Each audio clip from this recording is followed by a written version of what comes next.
this section, I cover all the basic footwork that is required for both attacking and defending against attacks. The majority of the movements are not overly complex. The difficult part is not breaking your stance as you execute them. More specifically, you don't want to drop your hands, spread your feet too far apart, or do anything that will compromise your stance. To begin, start with the simple steps, such as side steps, forward and backward steps, and switching your stance. Once you get the hang of them, move on to pivot steps. The goal in this section is to get an introduction to the movements that you'll be using later in the DVD to set up attacks and counterattacks. Instead of rushing through this section, take your time with it. Work on developing each technique and then work on putting them together. Learning the side step may take just a few seconds, but it gets a little more complex when you combine it with a pivot. There are an infinite number of footwork combinations that you can put together, and the more you master, the more dangerous you become. While your stance is your foundation, your footwork is your ground floor.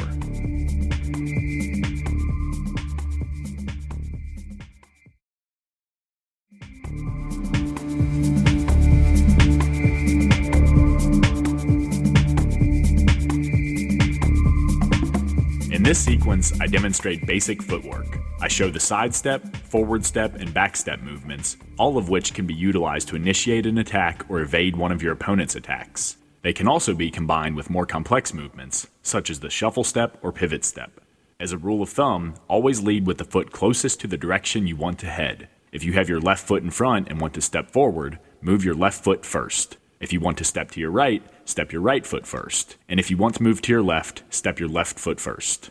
Unless you're setting up a specific technique, never cross your feet. If you do, your balance will be compromised and your body will be open to attack. It is also important to maintain a tight stance as you move about. Keep your hands up at chin level and your elbows tucked to your sides. This will put you in a prime position to either attack or defend on a moment's notice. Lastly, never let your feet get too spread apart. To maintain a balanced stance, take small steps and immediately drag your trailing leg forward. Again, this will ensure that you are always ready to attack or defend.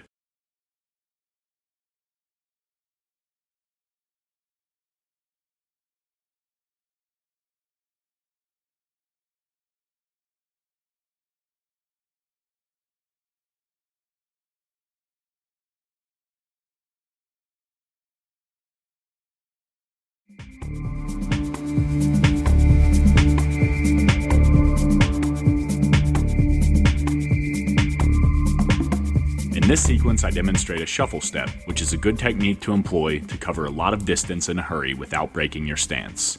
The forward shuffle step is generally used to set up an attack, and the backward shuffle step is generally used to evade one of your opponent's attacks. Just as with general movement, you always want to lead with the foot closest to the direction you want to head. It is also important to maintain your stance throughout the movement. You want to keep your feet roughly a shoulder width apart. If they come too close together or spread too far apart, your balance will be compromised, which gives your opponent an opportunity to attack. Avoid picking your feet up off the mat as you shuffle. Instead, slide them across the mat. This will prevent your opponent from launching an attack while you are in the air, as well as quickly put you in a position to attack or defend.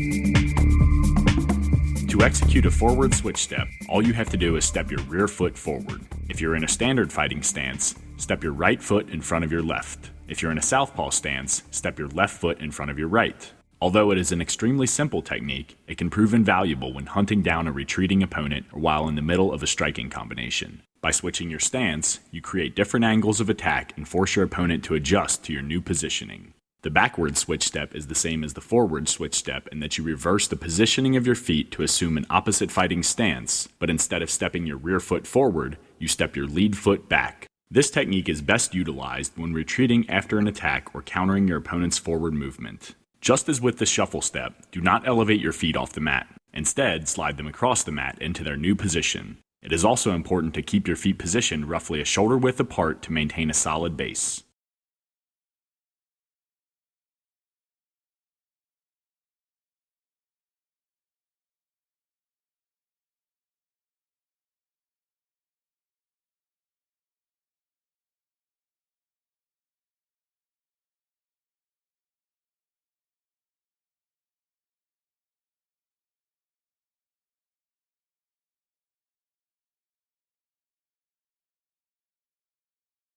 The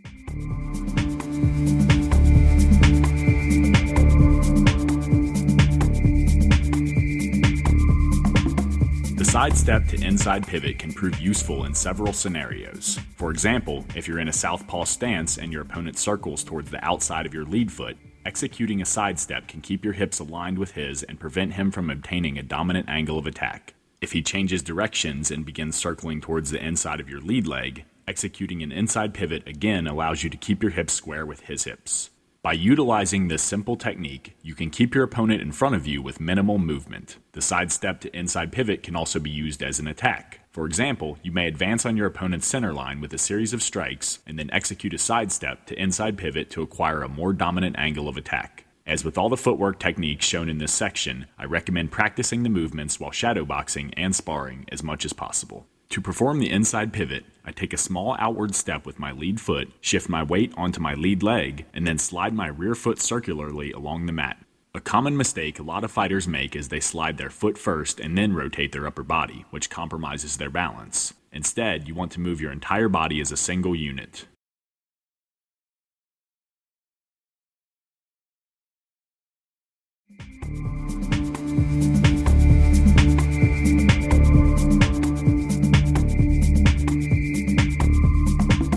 The outside pivot is similar to the inside pivot, but instead of acquiring a dominant angle on your opponent's right side, you acquire a dominant angle on his left side. As you will learn later in the DVD, there are many situations in which this technique proves useful. For example, if your opponent is circling towards your left side, executing an outside pivot allows you to square your hips with his hips, eliminating his dominant angle of attack. The primary difference between the inside pivot and the outside pivot is the direction in which you rotate. With my left foot forward, I slide my rear leg in a clockwise direction to execute an inside pivot, and slide it in a counterclockwise direction to execute an outside pivot.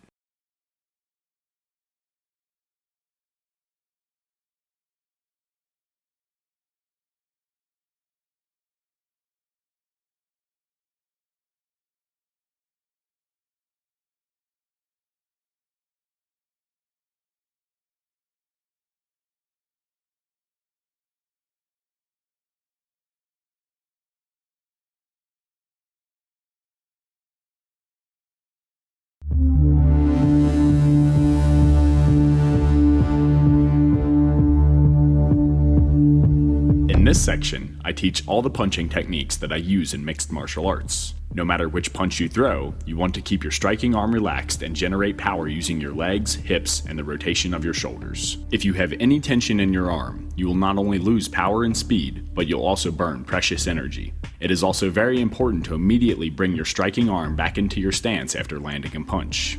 A lot of fighters have the bad habit of dropping their arm as they bring it back toward their body, but if you're up against a good counterpuncher, this is an excellent way to get knocked out.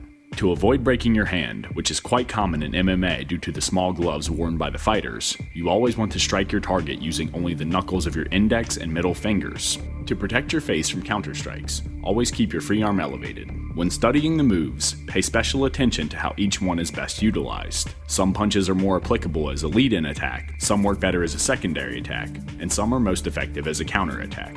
Later in the DVD, I will demonstrate how to string various punches together to form combinations, as well as show you how to use the various punches to counter your opponent's attacks. But in the beginning, it is best to focus on form and learn the function of each strike.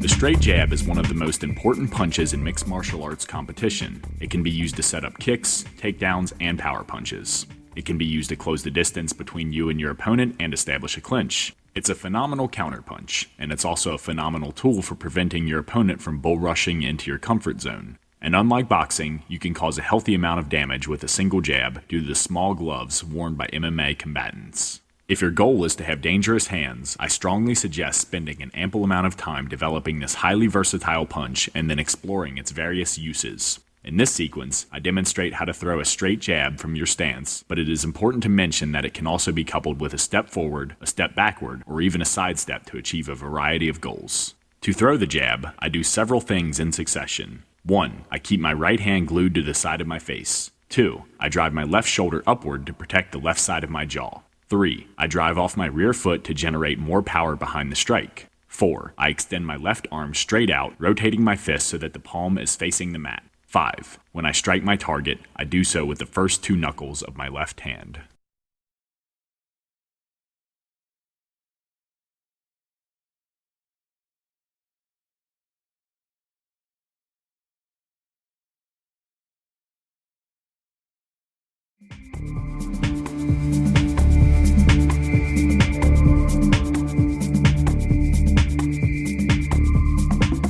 The straight cross is one of the most feared weapons in mixed martial arts competition.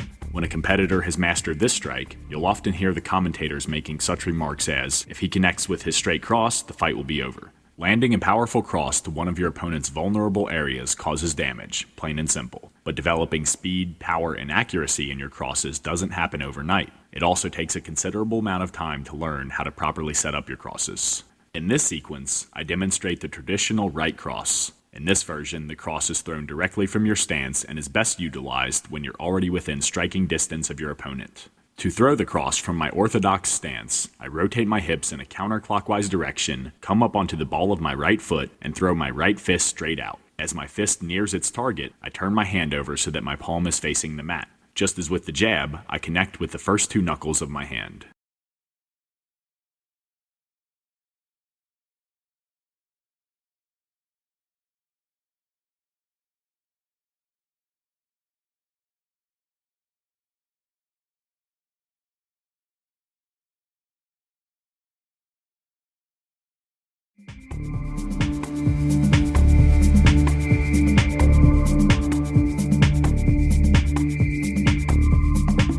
When thrown correctly, the lead hook can be a very powerful punch, and because it approaches your target from the side rather than from straight on, it can also be a very difficult punch for your opponent to evade. Unlike straight punches, which can be slipped, the only way to avoid a hook is to move out of the way or duck underneath of the punch, neither of which are easy to manage. Your opponent always has the option of blocking your lead hook with his arm, but it's not a very reliable option. Due to the small gloves worn in MMA and the circular path of the strike, your fist will often slip past his arm and connect with the side of his face. In this sequence, I demonstrate how to throw a standard lead hook, which is best employed when you're roughly an arm's length away from your opponent. To execute this punch, I do several things in succession. 1. Keep my right hand glued to the right side of my face for protection. 2. Rotate my hips and shoulders in a clockwise direction. 3. Extend my left arm outward along a circular path. 4. Pivot on the ball of my left foot and rotate my fist so that my palm is facing the mat. 5. Strike my target with the knuckles of my index and middle fingers.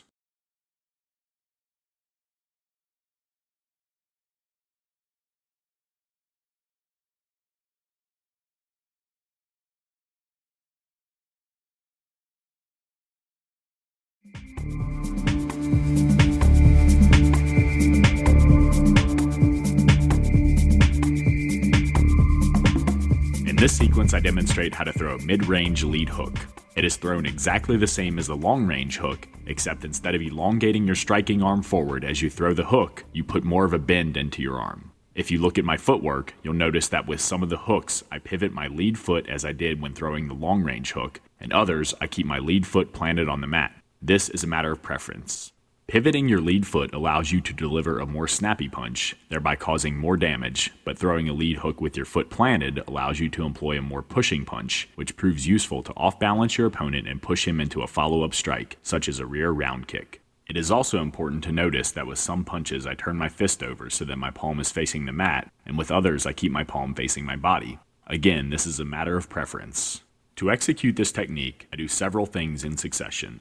1. I keep my right hand glued to the right side of my face for protection. 2. Rotate my hips and shoulders in a clockwise direction. 3. Extend my left arm outward along a circular path. 4. Pivot on the ball of my left foot and rotate my fist so that my palm is facing the mat. 5. Strike my target with the knuckles of my index and middle fingers.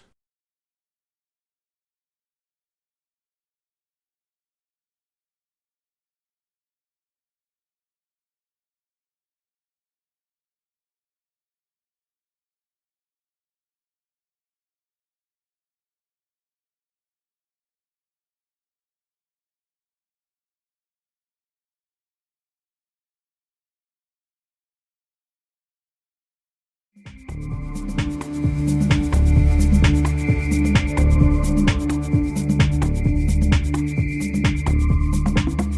this sequence, I demonstrate the close-range lead hook, which is best employed when in clinching range with your opponent. In order to land the strike, you must have an even bigger bend in your arm than when throwing the mid-range lead hook. Again, you do not want to wind your entire body up for the strike. Instead, you want to utilize a quick snapping motion that sends your lead fist into the side of your opponent's jaw. Due to range, I do not turn my fist over when throwing this punch. However, I still strike my target using the first two knuckles of my hand. Personally, I like to use the close-range hook to get my opponent to back up and then land a more definitive mid-range hook.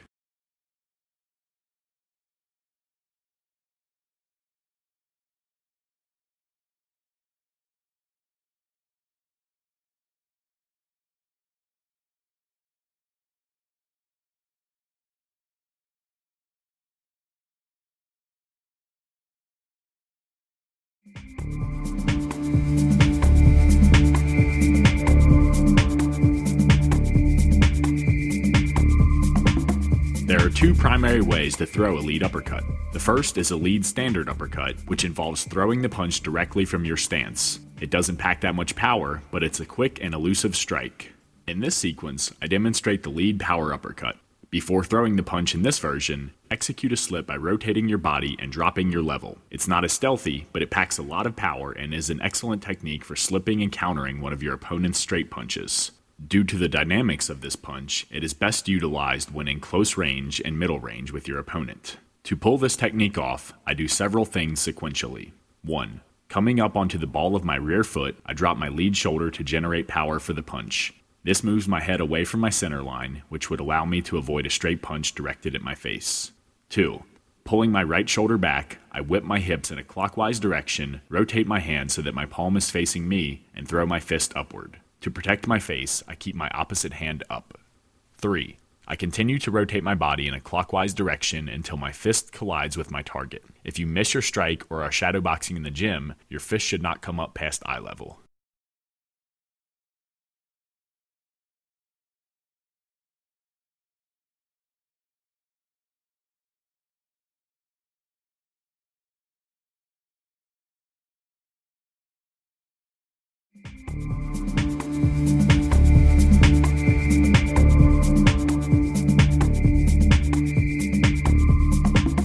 Just as with the lead uppercut, there are two primary ways to throw the rear uppercut. The first method is the standard rear uppercut, which I show here. It's a fast and sneaky punch because it is thrown directly from your stance. The second method is the power rear uppercut, which involves slipping to the outside of your opponent's body prior to throwing the punch. It can cause a lot of damage, but it is easier for your opponent to read due to the added movements. To execute the rear standard uppercut, I do several things simultaneously. 1. I pivot on the ball of my rear foot and rotate my hips in a counterclockwise direction.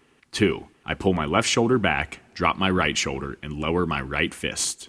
3. Continuing to pull my left shoulder back, I rotate my right hand so that my palm is facing me and throw my fist upward into my target. Notice how I have kept my left arm up to protect the left side of my face.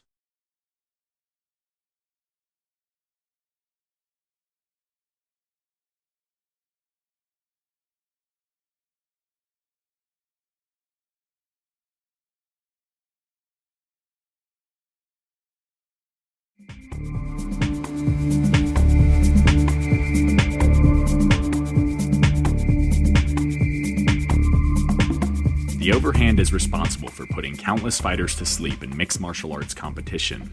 The mechanics of the punch is similar to a straight cross, but instead of throwing your fist straight out, you drop your opposite shoulder and extend your arm forward in a downward arc, similar to a swimmer's freestyle stroke. Due to its arcing trajectory, your opponent can't slip the strike by moving his head away from his center line, as can be done with straight punches. He can block the overhand with his arm, but it's not a very good option. If your hand slips through a crack in his protective shield, he will most likely go to sleep. And even when he manages to absorb the full impact with his arm, the power the overhand possesses will still cause him damage. Your opponent's best option when you throw the overhand is to quickly get out of the way, but by perfecting your timing and learning how to set up the strike, you can make that a difficult chore. To execute the overhand, I do several things sequentially. 1. Keeping my left hand up for protection, I come up onto the ball of my right foot, rotate my hips and shoulders in a counterclockwise direction, and slightly dip my left shoulder toward my left side. 2. I slightly shift my weight forward. 3. As I rotate my body and dip my left shoulder toward my left side, I connect with the side of my opponent's face using the knuckles of my index and middle fingers. To protect myself from counterpunches, I've not only shrugged my right shoulder and kept my left hand guarding my face, but I've also kept my head up and my eyes locked onto my opponent. If you drop your head or look at the mat, your ability to effectively follow up the overhand with another strike will decrease.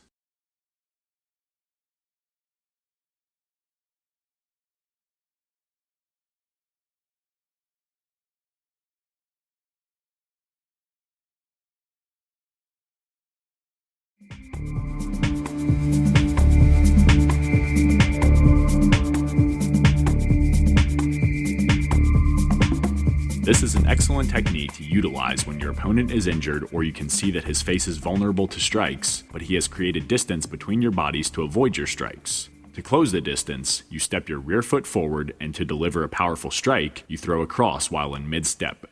With your body moving forward, the cross has a lot more power than it does when thrown directly from your stance. Whether your opponent blocks the strike or gets hit, his most natural reaction will be to retreat backwards. To capitalize on that retreat, you step your rear leg forward again and throw another cross while in mid-step, which switches you back to your original stance. When your opponent is injured, it's possible to hit him with 3 punches in a row, but I don't recommend chasing him all the way across the ring using this technique. There's a good chance he will gather his senses and switch his linear movement to a side-to-side movement. This will cause you to move past your opponent, making you vulnerable to counter-strikes. So, I suggest practicing throwing 3 stepping crosses in a row, no more.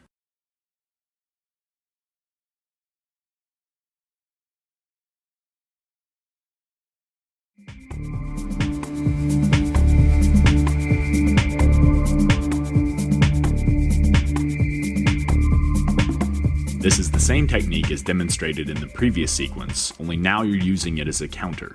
As your opponent charges towards you, you step your lead leg behind you and throw a jab while in mid-step. If your opponent continues forward, you repeat the process again on the other side to return to your initial fighting stance. However, it is important to notice that in this sequence, I only employ 2-step punches rather than 3. The instant you begin moving backwards, your opponent will most likely think you are on the run and increase his forward momentum. If you employ more than 2 back steps, he will often be able to overrun you and either land hard strikes or execute a takedown. To prevent this from happening, I like to execute 2 back step punches to get my opponent to commit to his forward charge, and then utilize a pivot step to reposition my body off to my opponent's side. This causes his body to move past me, giving me a dominant angle of attack. When I fought Chris Lieben in the UFC, I used this exact technique as he rushed towards me with a series of punches. Instead of trying to hold my ground and dodge his strikes, I stepped back and threw punches. With all his momentum moving forward, my strikes landed considerably harder than they would have if he had remained stationary.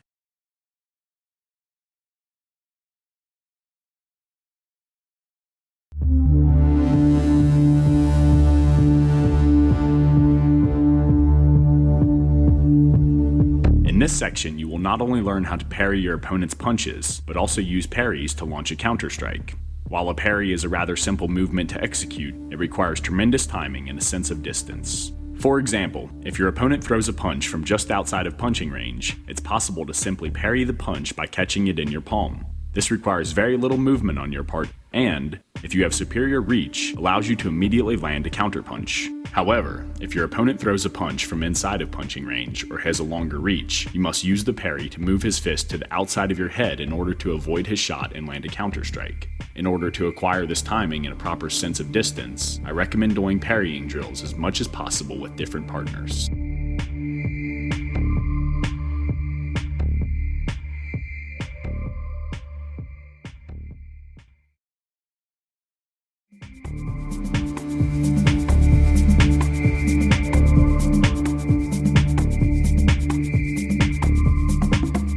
Rear parry is a hand block that can be used to catch or redirect your opponent's straight punches. As far as movement is concerned, it's a fairly simple technique. The goal is to catch your opponent's fist in the palm of your hand as his arm reaches the end of its extension and redirect it to the outside of your head. The most difficult part is acquiring the proper sense of distance. If your opponent is just inside of punching range and he throws a straight jab at your face, catching his fist in your palm is enough to prevent his fist from connecting with its target. If your opponent is well inside of punching range when he throws the jab, you want to combine the rear parry with a slight slip. This is accomplished by using your rear hand to redirect his strike towards the outside of your head, while at the same time slipping your head towards the outside of his striking arm. Although the parry is a simple technique to understand, the only way to develop the proper sense of distance is through countless hours of drilling and sparring. I strongly suggest you invest that time because mastering this highly effective counter tactic is mandatory for becoming a proficient striker.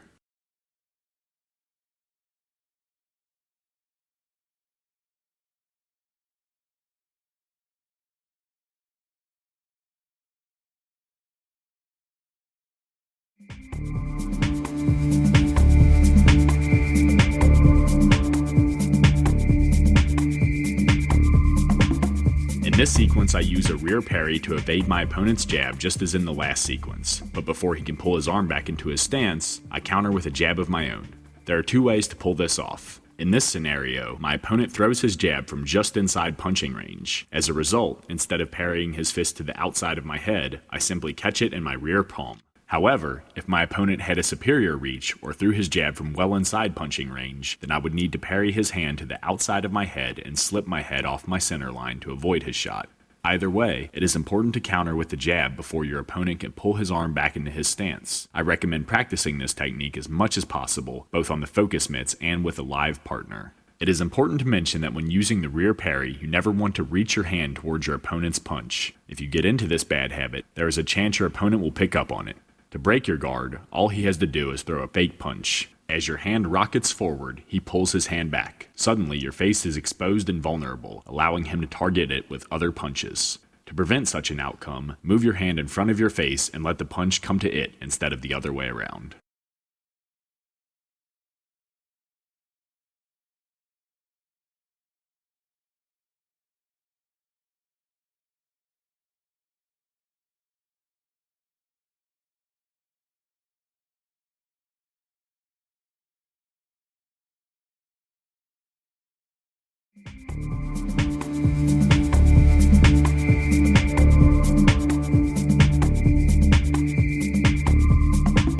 In this sequence, I demonstrate how to parry your opponent's jab using your rear hand and then follow up with a counter cross. The primary difference here is that instead of parrying my opponent's fist to the outside of my head, I use my rear hand to parry his fist downward. Not only does this redirect his punch and zap its power, but it also creates a pathway for me to throw my parrying hand over his arm and land across. It is important to notice that I am not parrying his punch, pulling my hand back into my stance, and then throwing the cross. I throw the cross immediately after parrying his fist downward. If you hesitate between these two actions, your opponent will be able to pull his arm back into his stance to protect his face.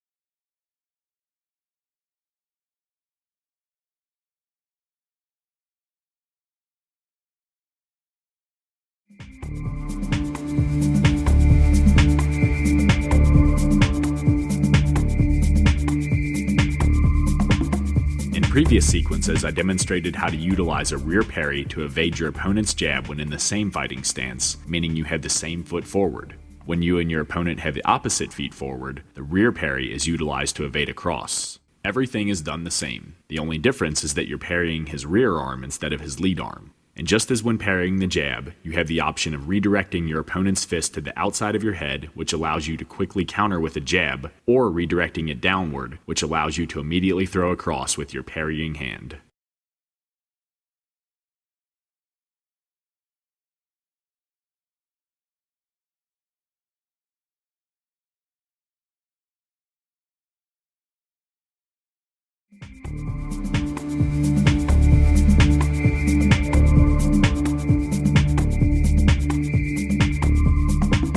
In this sequence, I demonstrate how to evade your opponent's cross using a lead parry when in the same fighting stance. To accomplish this, I simply redirect my opponent's fist away from my face, causing him to miss. Just as with all parries, it is important not to reach for your opponent's fist. Instead, you want to let his fist come to your hand.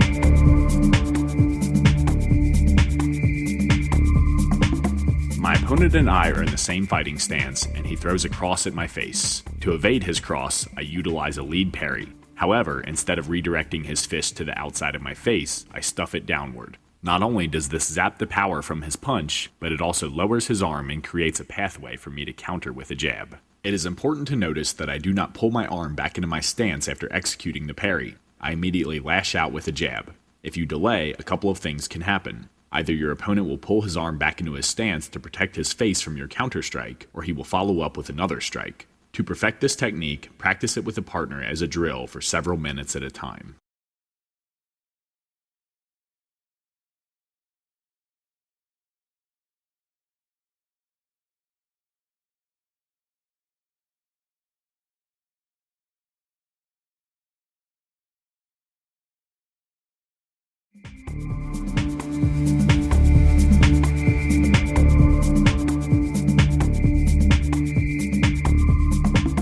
My opponent and I are in the same fighting stance, and I use a lead parry to evade his jab. This is a slightly more dangerous technique because instead of your action repositioning your head to the outside of your opponent's arm, it repositions your head to the inside of his arm, which makes you very vulnerable to the cross. To mitigate the risk, I immediately execute a counter jab with my parry arm. If your opponent plans to throw a jab-cross combination, which is very common, the goal is to hit him with the jab before he can send the cross out of the chamber. Not only does this hinder him from throwing the cross, but it also disrupts his rhythm, allowing you to follow your jab with more strikes. However, if you delay between the parry and throwing the jab, there is a very good chance that you will eat a secondary punch. To avoid taking damage when first starting out, I recommend always parrying with the hand opposite to the one your opponent throws. If he throws a punch with his left hand, parry it with your right hand. If he throws a punch with his right hand, parry it with your left hand. This will take you to the outside of your opponent's body and limit his ability to hit you with a secondary strike. Only after you become comfortable with this should you incorporate more advanced techniques like the one demonstrated here.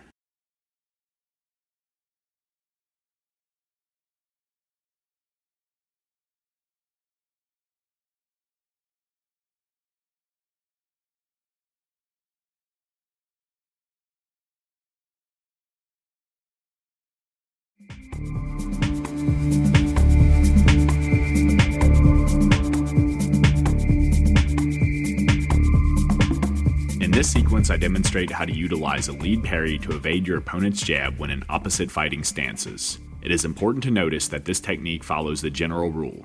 My opponent throws a punch with his right hand and I parry with my left, making it a lot safer of a technique than the previous one shown. It is also important to notice that instead of parrying his punch to the outside of my body, I force it downward. Again, this zaps power from his punch and also creates a pathway to throw my parrying hand over his arm and land a jab to his face. If you delay between the parry and the punch, your opponent will pull his arm back and re-establish his guard.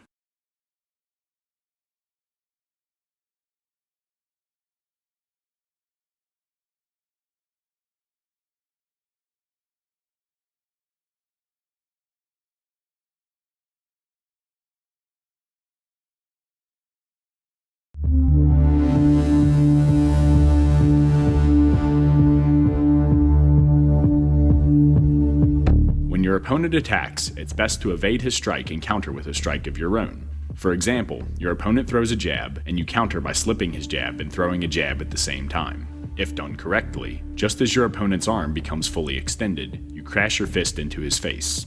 In addition to avoiding some pain and dishing some out, striking your opponent while he's in the middle of his attack breaks his rhythm, making it very difficult for him to follow up with more strikes. This allows you to go on the offensive. However, you won't always have the foot positioning needed to evade all of your opponent's strikes, making it very important to learn how to block. It can be a little risky because even when you manage to cover your head with your arms, there will still be gaps in your protective shield, and sometimes the small MMA gloves will find their way through these cracks and connect with your face or head. For this reason, it is important to use blocking as a last option.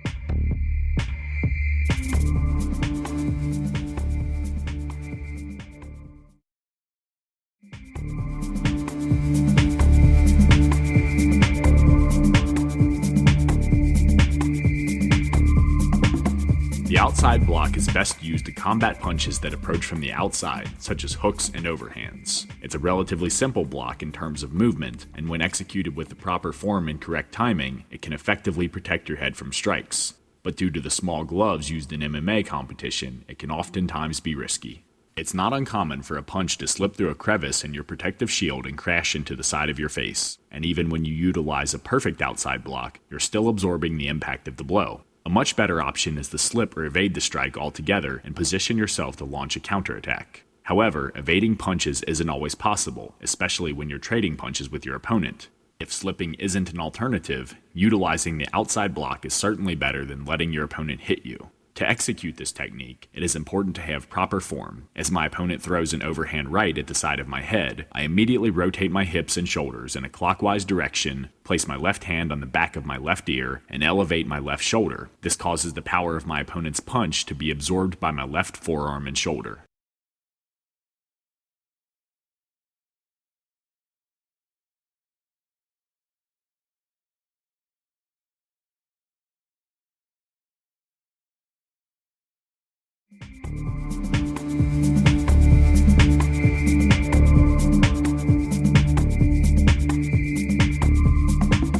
In this sequence, I demonstrate how to execute a rear outside block.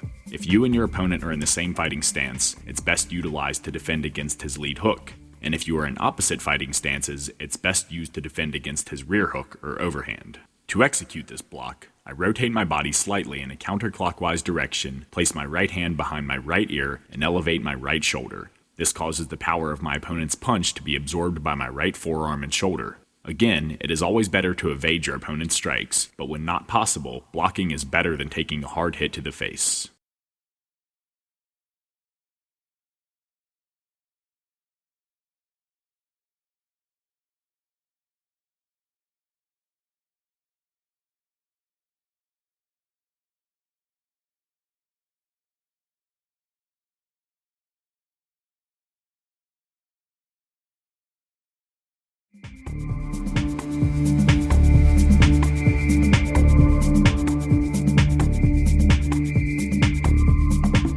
In this sequence, I demonstrate how to use a lead elbow parry to block your opponent's cross. To pull this technique off, as my opponent's fist comes at me, I rotate my shoulders in a clockwise direction, drop my left hand towards my solar plexus, and sweep my left elbow across my body to deflect my opponent's punch. To ensure my head is protected, I reach my right hand towards the left side of my head so that my forearm is stretched across my chin. While parrying is more effective for positioning your body for a counter-strike, the lead elbow parry is an excellent technique to employ when you don't have excellent foot positioning or your opponent catches you off guard. However, before executing this technique, you must be certain that your opponent's punch is aimed at your head. By elevating your elbows, you make your midsection vulnerable to liver and kidney punches. It is also not wise to utilize the lead elbow parry too often because your opponent might begin tailoring his combinations to this defense. For example, he might throw a cross to get you to elevate your elbows and then follow up with a lead round kick to your liver.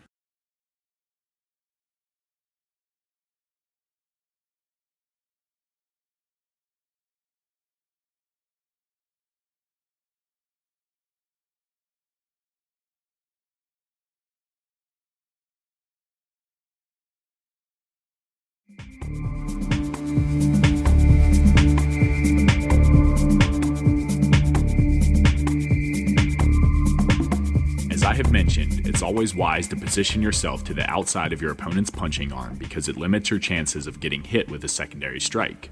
In this sequence, my opponent throws a jab. Instead of blocking his punch with a lead elbow parry, which would position me to the inside of his punching arm, I execute a rear elbow parry. To pull this off, I rotate my body in a counterclockwise direction, drop my right hand towards my solar plexus, and sweep my right elbow across my body to deflect my opponent's fist. To ensure my head is protected, I reach my left hand towards the right side of my head so that my forearm is stretched across my chin.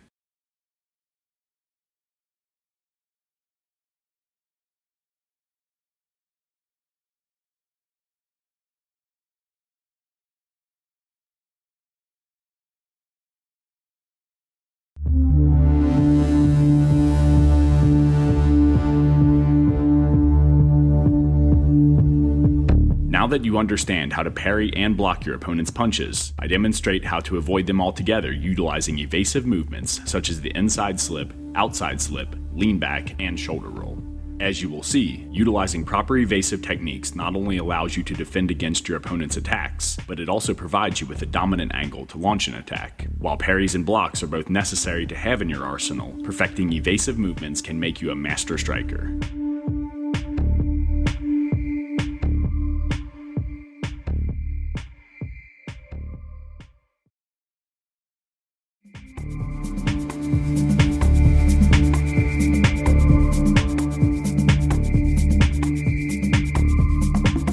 The inside slip is best utilized for evading straight punches such as the jab and cross. The movement involved is very similar to dropping into a low stance in that you lower your elevation by bending at the knees and sink your hips back, but instead of keeping your head centered, you move it away from your center line by bending at the waist and tilting your upper body. Deciding when to use the inside slip can be a little tricky. If you have the same stance as your opponent, meaning the same foot forward, the inside slip can be used to evade his jab. If you have the opposite stance, the inside slip can be used to evade his cross. In both cases, it is important to keep your back straight and your hands up. This will protect you from other strikes in his combination and position you to launch counterattacks.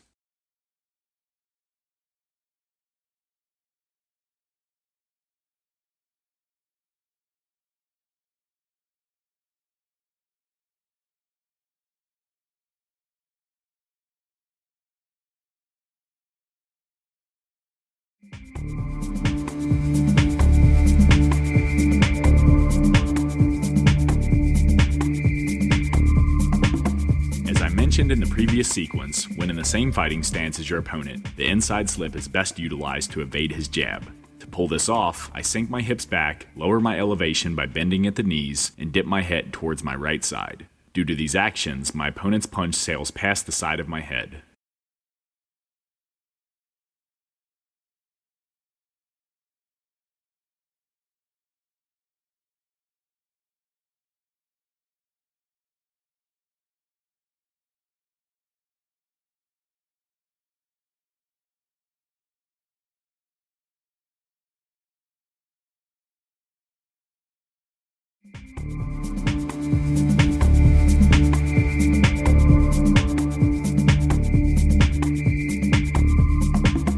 As I already mentioned, when in the opposite fighting stance as your opponent, the inside slip is best utilized to evade his cross.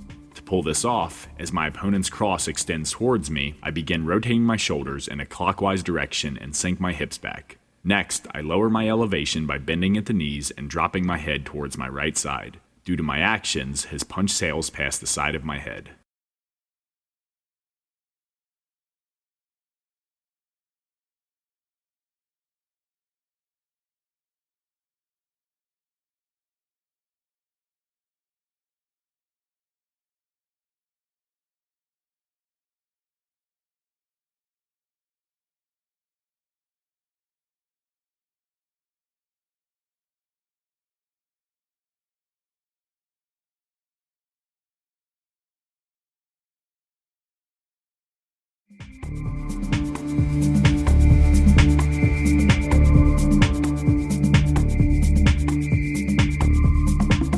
If you've spent some time practicing the techniques I've already demonstrated, you should be quite familiar with the jab. You understand how to throw a jab, and you understand how to evade your opponent's jab using either a slip or a parry.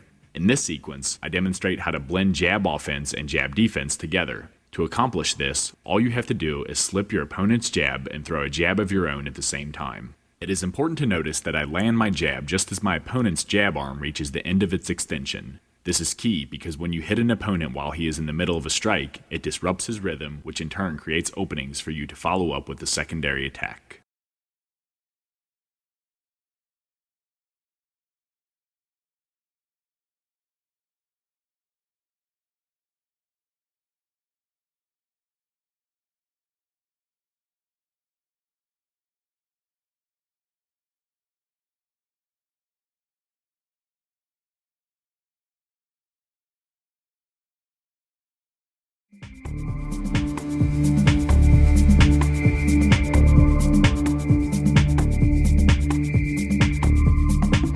Your opponent's combination and allow you to launch counterattacks. Straight punches. Like the inside slip, the outside slip allows you to evade a strike by moving your head away from your center line. However, instead of repositioning your head by dropping your level, sinking your hips, and bending your knees, you accomplish the goal by rotating your body and tilting your head in the direction of your lead leg. Once again, the stance that you and your opponent have will determine which strikes you can evade using the outside slip. For example, if you and your opponent are in opposite stances, the outside slip can be used to evade his jab. If you are in the same stance, the outside slip can be used to evade his cross. No matter what strike you use the outside slip to evade, it is important that you keep your hands up at face level. This will help protect you from other strikes in your opponent's combination and allow you to launch counterattacks.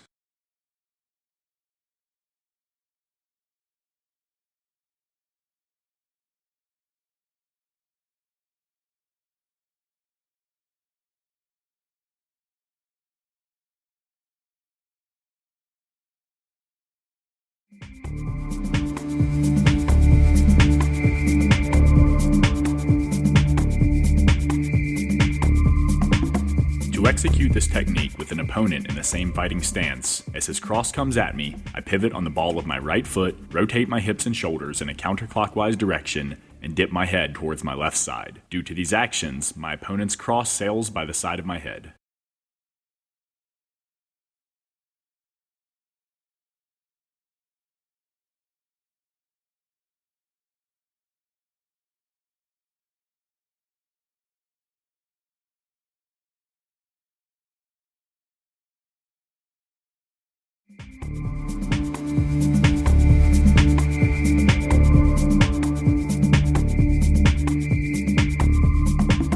As mentioned in the previous sequence, when you and your opponent are in opposite fighting stances, the outside slip is best utilized to evade his jab. The actual slip is exactly the same. As my opponent's fist comes at me, I pivot on the ball of my right foot, rotate my hips and shoulders in a counterclockwise direction, and dip my head towards my left side. Just as before, my actions put my head to the outside of his striking arm and causes his fist to sail by the side of my head.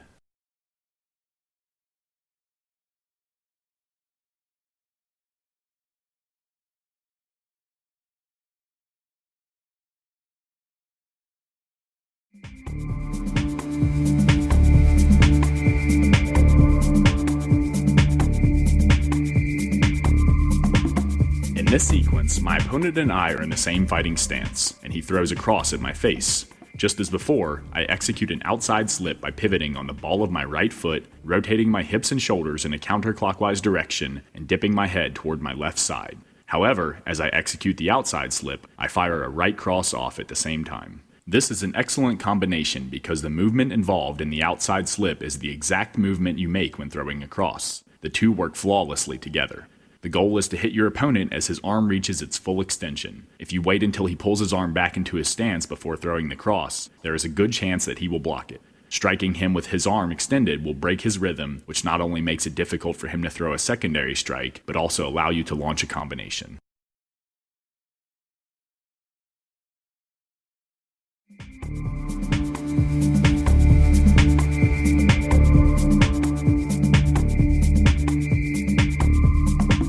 The goal in any fight is to be as elusive as possible, and mastering both the inside and outside slip is an excellent way to achieve that.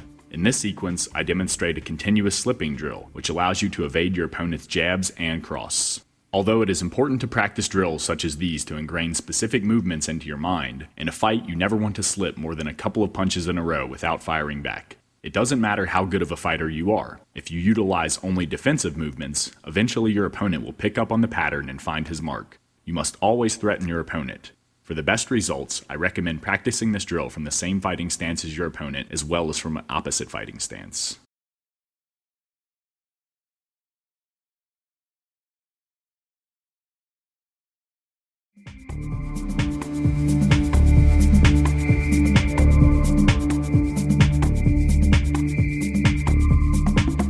In this sequence, I'm demonstrating the inside shoulder roll, which is a defensive technique used in boxing.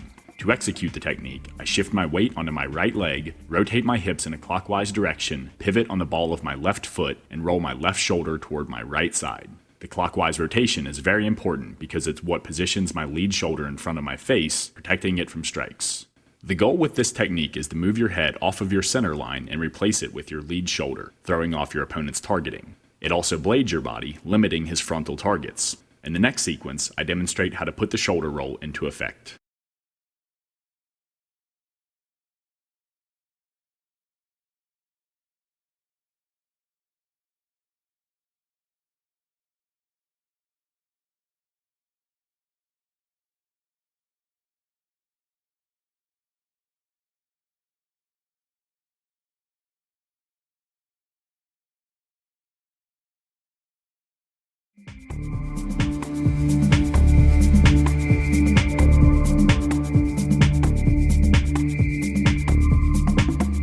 this sequence, I demonstrate how to use an inside shoulder roll to defend against your opponent's jab when in the same fighting stance. As my opponent's fist comes at me, I shift my weight onto my right leg, rotate my hips in a clockwise direction, pivot on the ball of my left foot, and roll my left shoulder toward my right side. Notice how these actions move my head away from my center line and replaces it with my shoulder, causing my opponent to either miss his strike or hit my deltoid. However, it is important to mention that sometimes the shoulder roll alone is not enough to defend against your opponent's strikes. It's most effective when combined with other defense, such as elbow parries, hand parries, blocks, slips, or footwork. In this sequence, I drop my lead hand to protect my body and leave my rear hand high to better protect my head.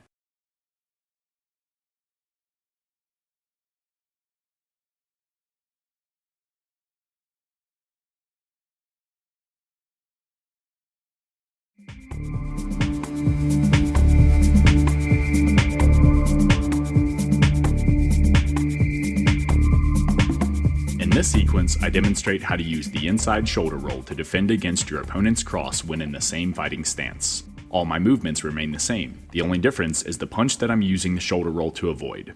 It is important to notice that when using the inside shoulder roll to evade the cross, I am positioned to the inside of my opponent's body, which makes me vulnerable to other strikes. And with my back slightly turned away from my opponent, I am vulnerable to takedowns. However, it is also important to notice that when executing the shoulder roll, my hips are spring-loaded, which allows me to deliver a powerful rear uppercut.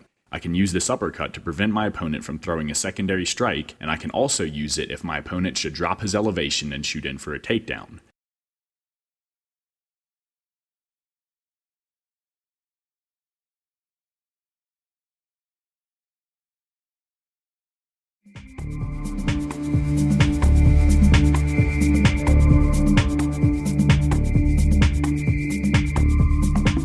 To pull the lean back off, as my opponent's fist approaches my face, I take a backward step with my rear foot and lean my upper body backwards. It is important that I do not lean my head beyond my rear foot. This would disrupt my balance, making me vulnerable to both strikes and takedowns. The lean back is designed to immediately launch a counter strike, but in the beginning, it is important to drill just the lean back to get a feeling for measuring your opponent's range. Some fighters have a longer reach than others, and with this technique requiring you to be extremely close to your opponent's advancing fist, you must know the exact extension of his arm. For this reason, it's usually best to reserve the lean back until the later rounds of a fight, because by then you will have gauged the length of your opponent's arms.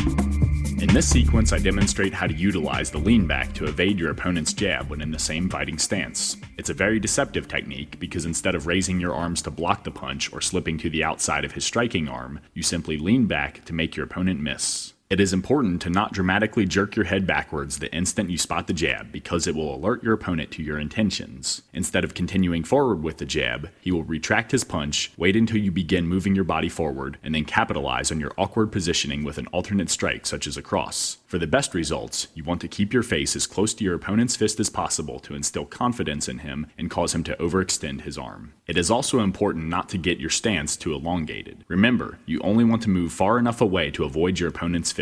Any more, and you will not be in a good position to launch a counterattack.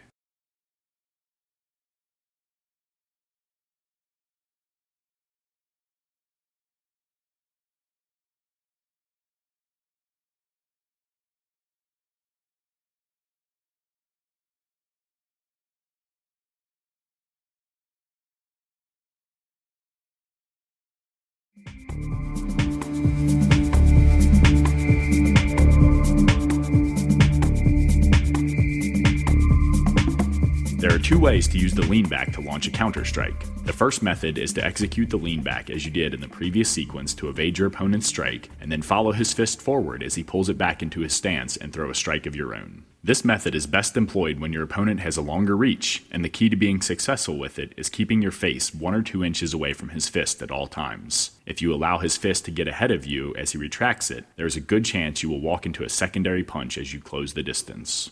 The second method is to throw a counter strike as you lean back, which is what I demonstrate in this sequence. This technique is best utilized when you have a longer reach than your opponent. The goal is to move your head far enough away that you miss your opponent's strike, but keep it close enough that you can land a strike of your own. To pull this technique off here, as my opponent's jab comes at me, I take a backward step with my rear foot and lean my head back. At the same time, I throw a counter jab. This is a very advanced technique because it requires you to have a very good sense of your opponent's range. If you are off by just a few inches, you'll most likely get hit. As a result, I recommend practicing this technique as much as possible and reserving it for the later rounds of a fight.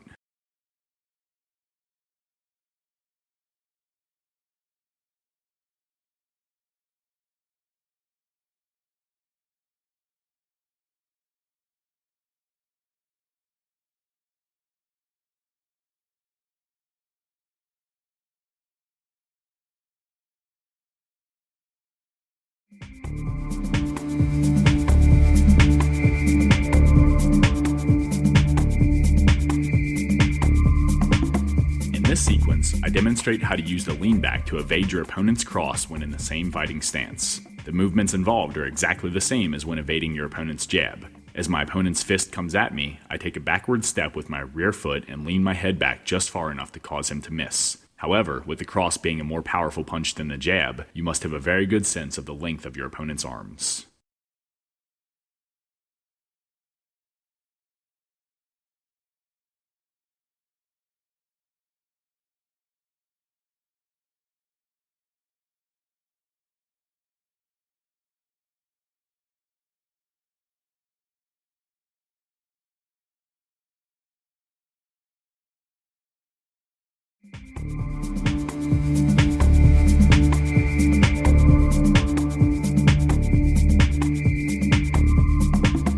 Just as with the lean back off the jab, there are two ways to land a counter strike when using the lean back to evade the cross. If your opponent has a superior reach, you want to execute the basic lean back to cause him to miss, and then follow his fist as he pulls it back into his stance and throw a cross of your own.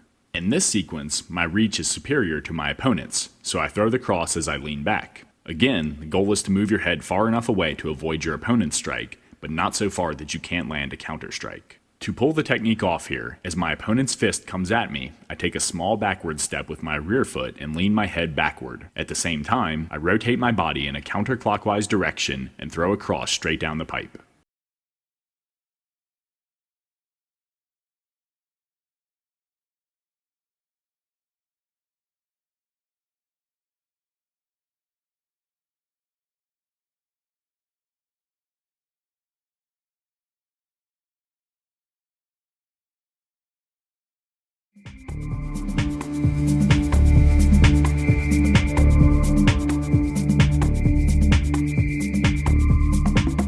In this sequence, I demonstrate how to execute a lead sidestep slip, which is an excellent technique for not only evading your opponent's straight punches, but also setting up counter punches. To utilize this maneuver, I rotate my body in a clockwise direction, step my left foot further to the outside of my body, plant on the ball of my left foot, and then shift my weight towards my left side.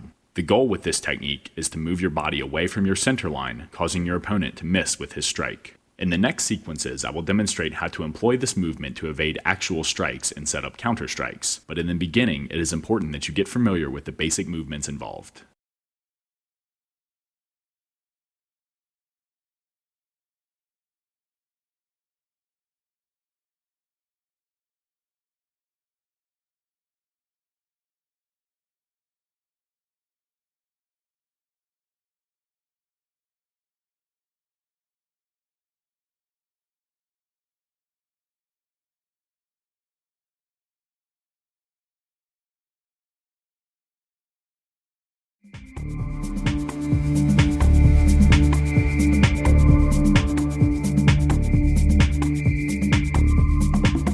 In this sequence, I demonstrate how to use the lead sidestep slip to evade your opponent's cross when in the same fighting stance. As my opponent's fist comes at me, I rotate my body in a clockwise direction, step my left foot further to the outside of my body, plant the ball of my left foot on the mat, and shift my upper body toward my left side. To ensure that I block his strike, I plant my left forearm against the outside of my opponent's striking arm and redirect it away from my head. As with all evasive techniques, the goal is to only move far enough to the outside of your center line to avoid your opponent's strike. If you lean too far back or take too large of a step to the outside of your body, you will jeopardize your balance, which not only makes you vulnerable to your opponent's secondary strikes, but also limits your ability to launch a counter-strike. In the next sequence, I demonstrate how to use this evasive maneuver to launch a counterattack, but when first learning this technique, it is important to focus exclusively on the defensive movements.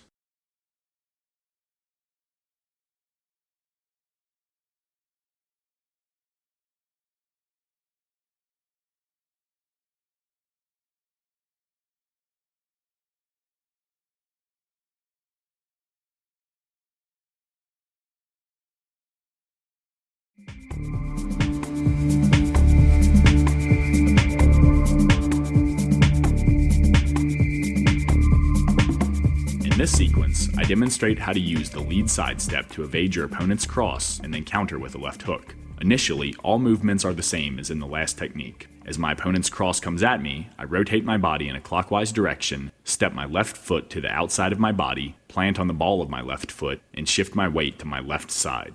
However, instead of placing my left arm on the outside of my opponent's cross, redirecting it away from me, I use the rotation of my body to throw a left hook over the top of his arm and to the side of his face. The nice part about this technique is that the rotation of your lead sidestep spring-loads your hips for the hook. However, it is very important that you execute the hook immediately after utilizing the evasive sidestep. The goal is to throw your hook over the top of your opponent's outstretched arm. If you delay, your opponent will pull his arm back into his stance and use it to protect the side of his head.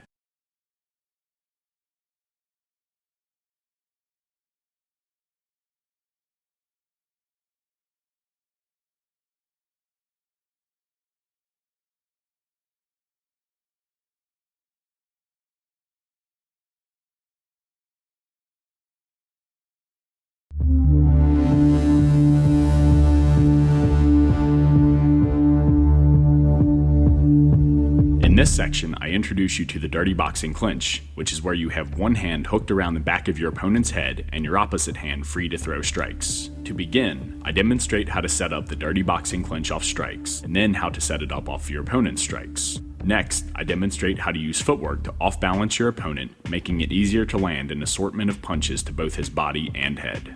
Although the dirty boxing clinch is a position many fighters ignore, it is a necessary tool to have in your arsenal, especially when up against a fighter who is beating you with strikes on the outside.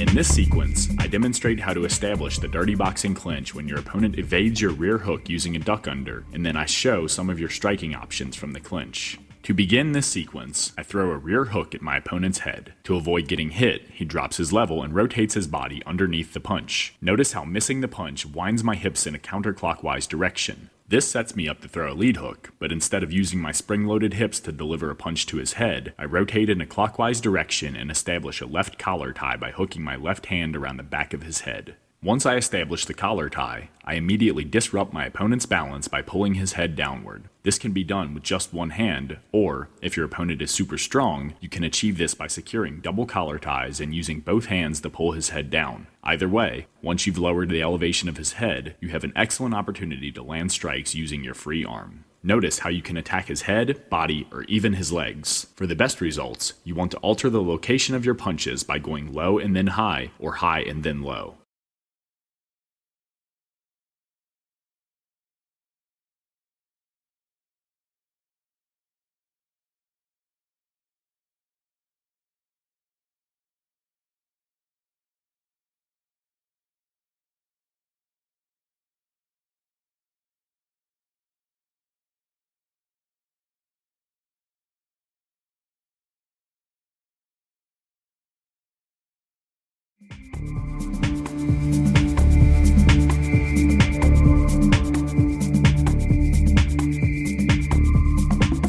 In this sequence, I demonstrate how to block your opponent's rear hook and establish the dirty boxing clinch at the same time. To pull this off, the instant my opponent begins throwing his rear hook, I elevate my left arm to the inside of his right arm, step my lead foot forward, and wrap my left hand around the back of his head. Although it can be intimidating, the goal is to move into your opponent's strike to stuff it. If you wait until his strike is halfway to your face before moving in, you allow him to generate full power behind his punch. It is also extremely important to elevate your lead shoulder to protect your chin. Even when you time this move perfectly, there is still a good chance that your opponent's fist will loop over the top of your arm. If your chin isn't protected behind your lead shoulder, you might get rocked. Just as in the previous sequence, the instant you establish the dirty boxing clinch, you want to pull your opponent's head down to disrupt his balance and begin throwing strikes using your free hand.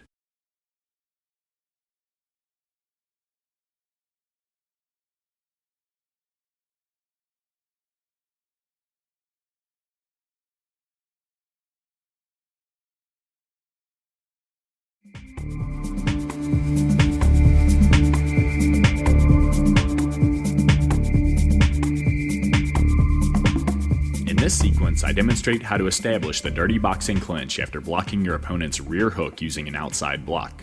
Although stepping into the punch, as shown in the previous technique, is superior because it stuffs your opponent's punch and increases your chances of successfully establishing the dirty boxing clinch, this method is far safer. If your opponent has super fast punches or you don't have the footing needed to immediately step forward into the punch, I recommend using the outside block. To pull this technique off, as my opponent's hook comes at me, I elevate my left arm, place my left hand behind my left ear, and close off all space between my arm and the side of my head. This causes the power of my opponent's punch to be absorbed by my left forearm. While his arm is still extended, I slide my left arm down the length of his arm and hook my hand around the back of his head, establishing the dirty boxing clinch. In previous sequences, I demonstrated how to use your single collar tie to pull your opponent's head down directly from your stance. Although this will often be enough to disrupt his balance, a far better approach is to step to the outside of his body and pull his head down in a circular fashion. In order to maintain his balance, your opponent will be forced to take a step. While he is doing this, you have free rein to land strikes to his body and head.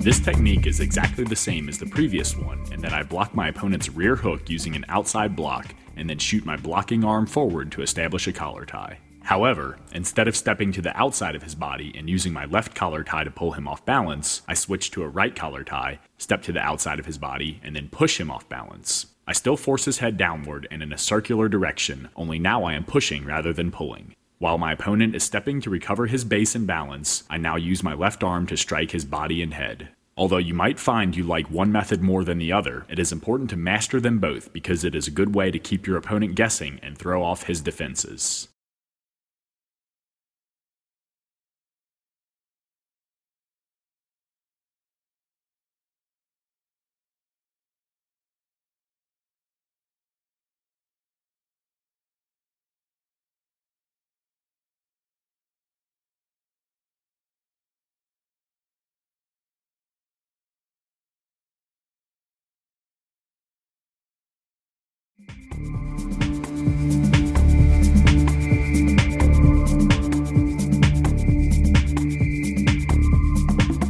In this sequence, my opponent throws a lead hook. Just as when he threw a rear hook, I utilize an outside block, only now I am doing so using my right arm instead of my left arm. Once I have absorbed the power of his punch on my forearm, I shoot my right arm down the length of his arm and wrap my hand around the back of his head, establishing the dirty boxing clinch. Just as in previous sequences, my goal is to off-balance my opponent to shatter his defense and set myself up for strikes. In this scenario, instead of stepping my rear leg to the outside of my opponent's lead leg, I step my lead leg to the outside of his rear leg. Once accomplished, I rotate my body in a clockwise direction and use my right collar tie to pull my opponent's head down and towards my right side. To throw his balance off even more, halfway through my rotation I switch my right collar tie to a left collar tie, and then use my control to push his head more toward my right side. Immediately after making this transition, I begin throwing strikes to his body and head using my right arm.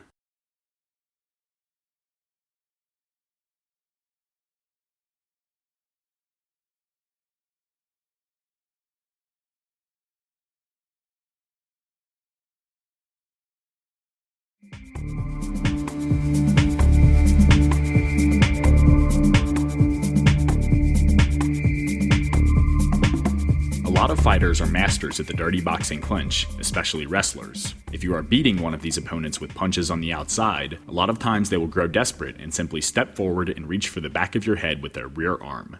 To defend against this technique, I will slip to the inside of their reaching hand and counter with a jab. It is important to mention that this technique is a little risky. As you learned earlier in this DVD, it is wise to always slip to the outside of your opponent's strike because it prevents you from getting hit with their opposite hand. However, when your opponent reaches for your head, the path of his hand usually resembles a hook more than a cross, which can make slipping to the outside difficult to accomplish.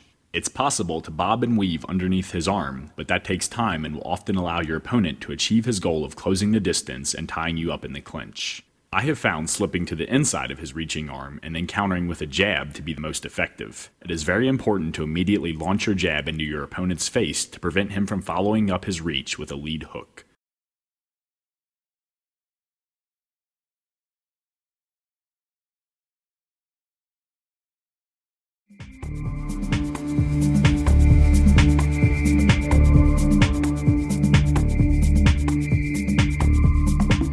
The scenario presented here is the same as the last. I'm beating my opponent on the outside with punches, so he decides to step forward and reach for my head to establish the dirty boxing clinch. However, this time my opponent reaches with his lead hand instead of his rear hand. With trajectory on his arm resembling more of a lead hook than a jab, slipping to the outside of his arm can be difficult. Instead, I slip to the inside of his arm and immediately fire a right cross. This technique can be dangerous. If you slip to the inside of your opponent's punch and hesitate with the cross, your opponent will most likely throw a cross of his own. In order to be effective, you must slip your opponent's arm and throw the cross simultaneously.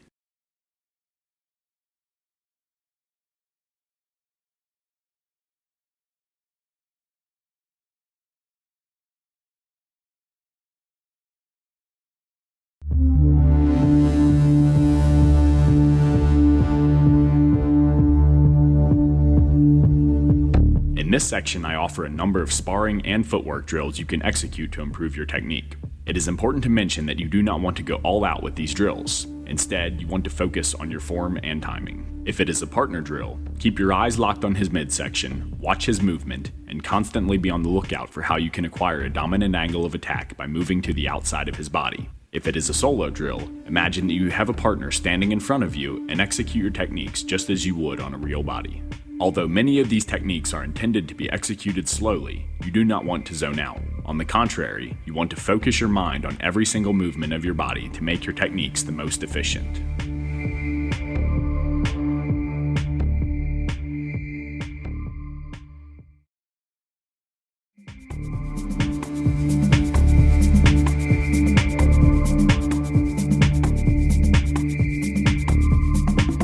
In this sequence, I demonstrate shadow footwork. Assuming my fighting stance, I move around my imaginary opponent to both acquire a dominant angle of attack and evade strikes. Whether you are new to fighting or an experienced mixed martial artist, this is an excellent drill because it allows you to sharpen your most important tool of all, footwork.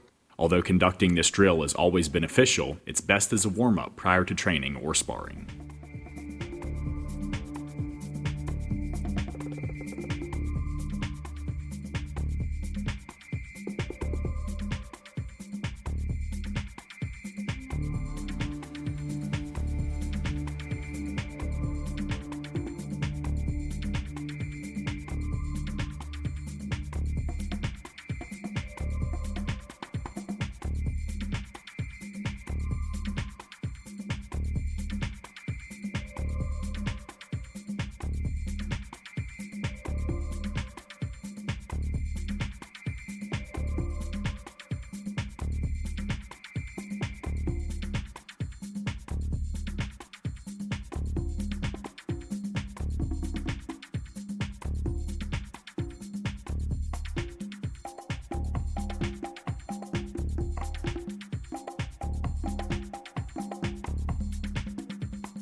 In this sequence, I combine evasive footwork such as side steps and pivots with evasive upper body techniques such as inside and outside slips. While fighters will often practice their strikes by isolating them, they rarely do it with footwork. This is a mistake. Footwork is your most important offensive and defensive tool, and it should be practiced as often as possible. I recommend doing this drill several times a week as a warm-up.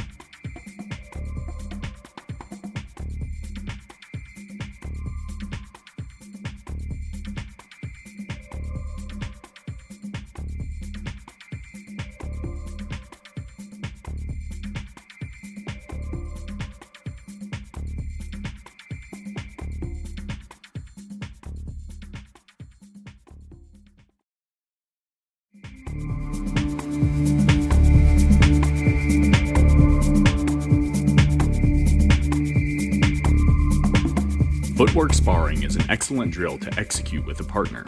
To begin, have your opponent lead and match his footwork so that you remain in striking distance. After a few minutes, switch up and lead yourself. This drill allows you to isolate the most important part of your game, footwork. Try to focus on never crossing your feet and maintaining your fighting stance at all times. I recommend it as a warm-up prior to training.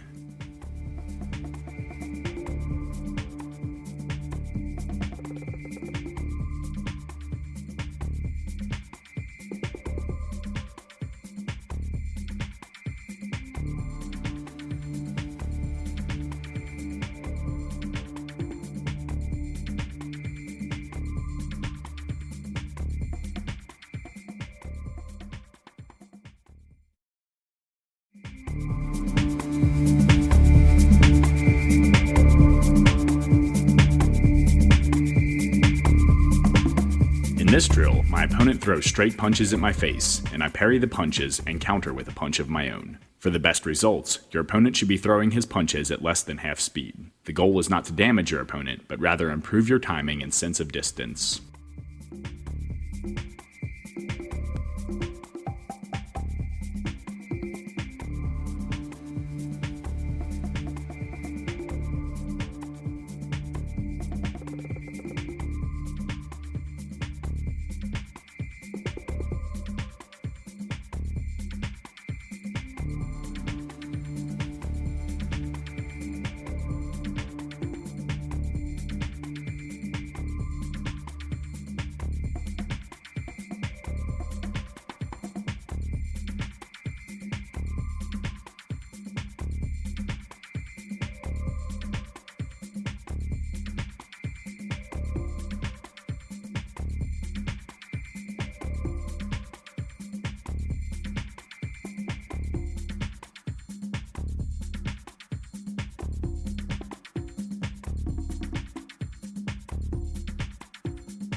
This is an excellent drill to improve your defense against punches. To utilize it, have your opponent throw a series of straight and looping punches at your face, and then block them using your arms. Again, this will allow you to isolate and improve one aspect of your game.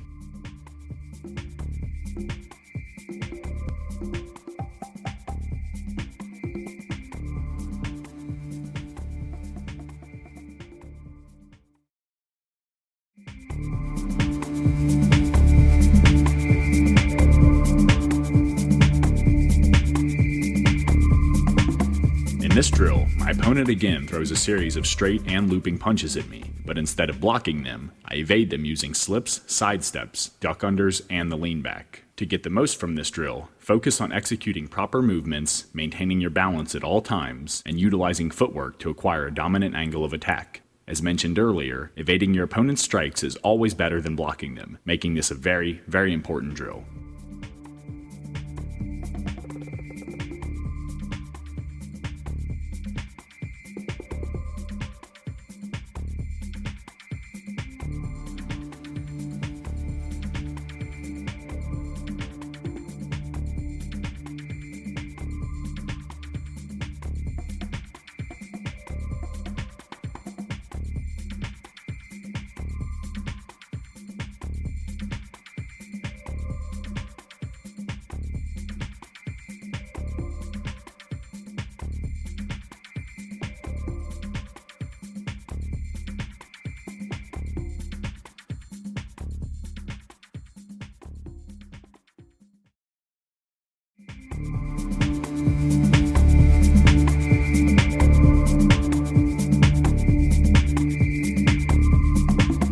In this sequence, I combine 3 of the previous drills into one to improve upon my defense. With my opponent throwing both straight and looping punches, I avoid them using footwork, blocks, and evasive techniques. Again, to get the most out of this drill, focus on footwork, maintaining your balance, and acquiring a dominant angle of attack. To accomplish this, have your opponent throw his strikes at less than half speed.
In this sequence, I demonstrate what technical sparring should look like.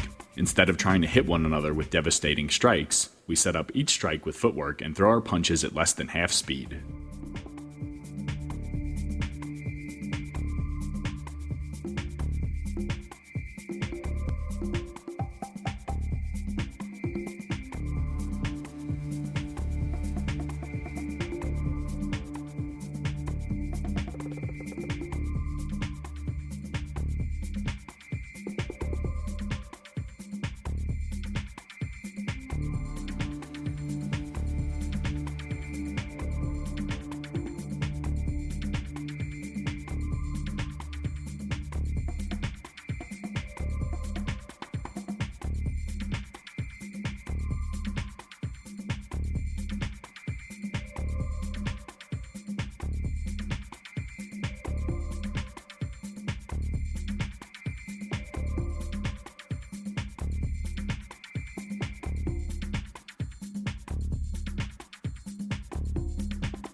Last week, and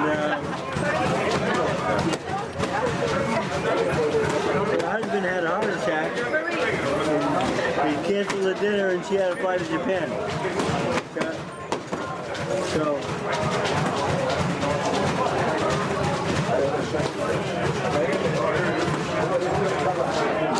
Man is good. Very good.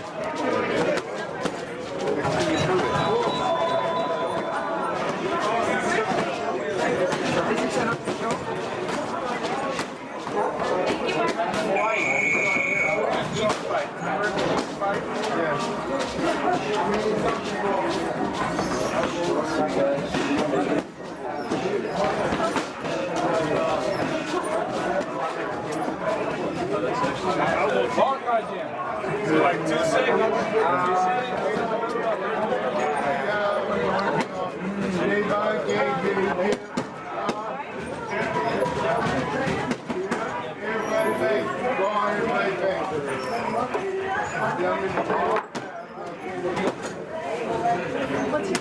Shoulder. Yeah.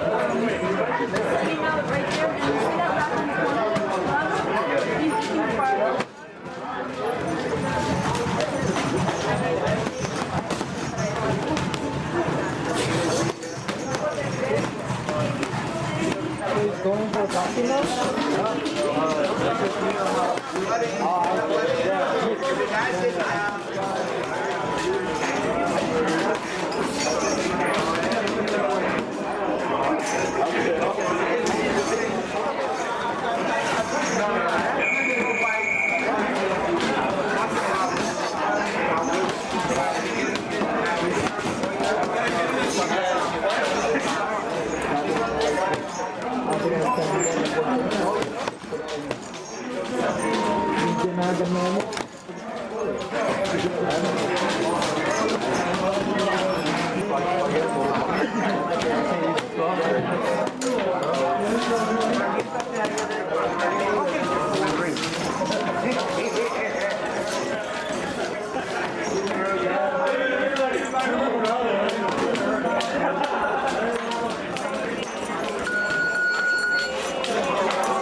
shooting it. I missed it. Don't worry, don't talk to me. Uppercut. Uppercut, right uppercut.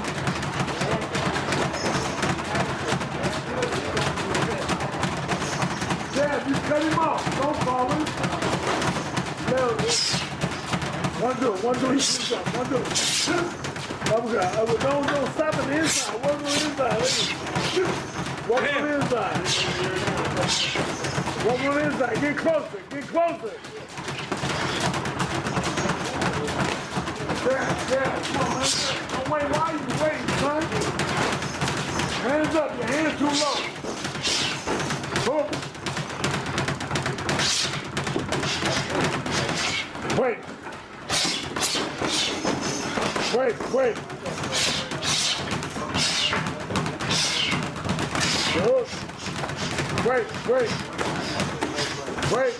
Wait.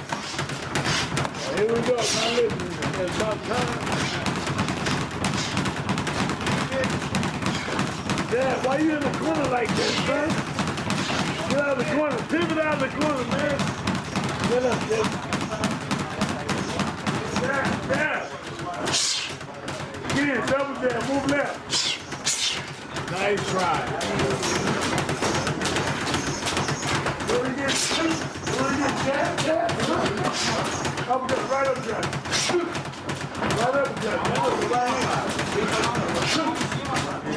Lean in, right uppercut. Right uppercut, man, right now. Do it, dog. There's the rope, though. There's the rope, though. Work both hands. Shoot. Oh, get all right. Don't let it start working. Shoot. Don't let it start. Bobby Week, make a minute. Let me see you make him up in a minute, man. Look for the shot. When you make him miss, look for the shot. You're not making him miss, son. Shoot. Body, you got a body. Body, right up there for the body. Extension. Do it again. Shoot.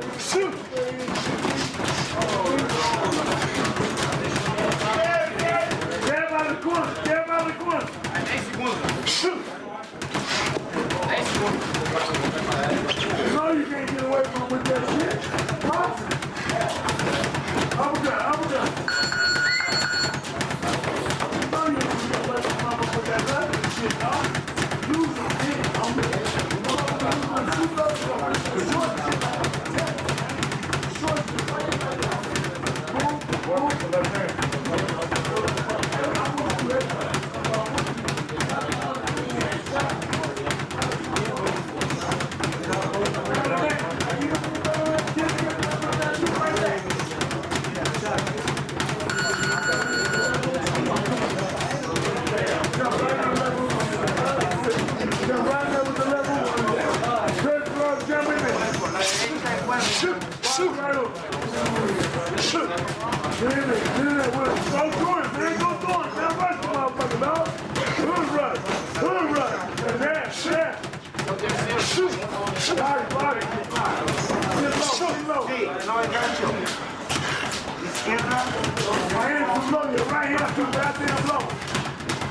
Don't wait.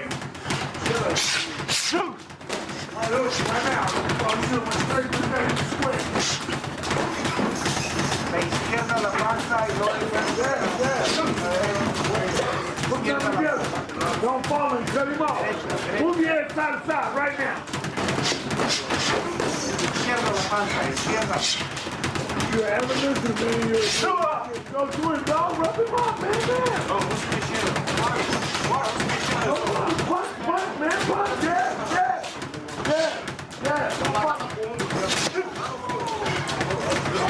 All right, do it again. Shoot.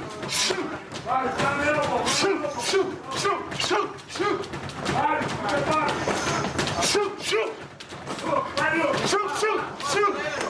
Right hook. Oh, good. All right, body. Shoot. Now you ain't turning you right into the corner, buddy. Come on in. Shoot. Down the corner.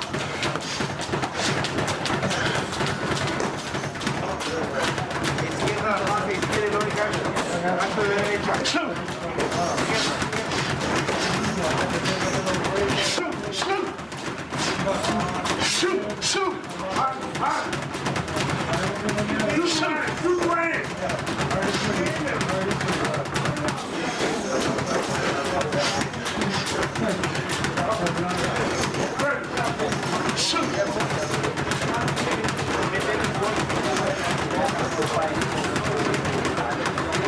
derecha, la izquierda, izquierda, la panza. Don't wait, now you wait for it. Bang it when you do that move.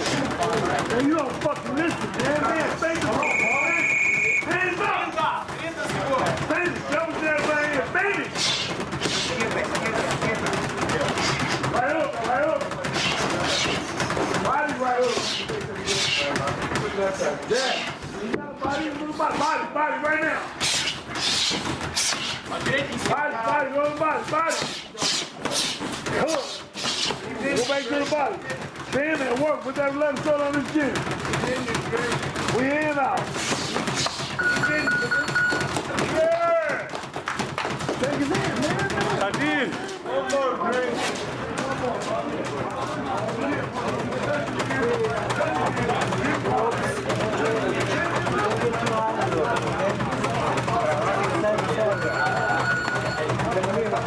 Make a miss.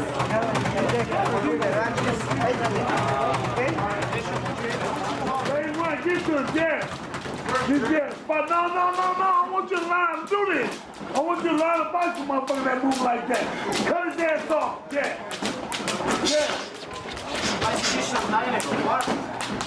Hey, get this, bro. Did it break?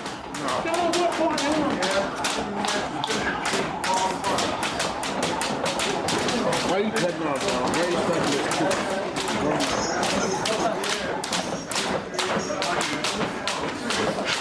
All you gotta do is get low and then get that body. Get low and get that setup, Kevin. Get low and get that body. Good, go ahead. Body, head. Don't let him push you back. Jump. En medio, ahí adentro, en medio. Right hook. Make it work, man. That motherfucker don't listen to save his fucking life. Nice try. Adentro, poquito. Body. The little short shot that we've been working on. Yeah, the little short shot. Short. Come right back. Short. Bam. Ah, good move. Uppercut right now. Why do you fucking do that, man? That's why you lost the last time we was in the ring. Don't do that shit, man. Break it up now. Fire back.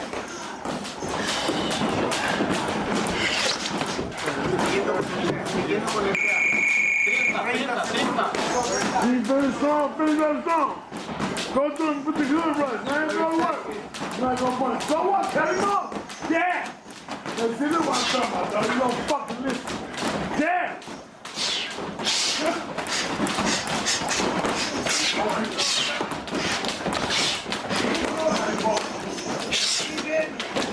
Oh, no.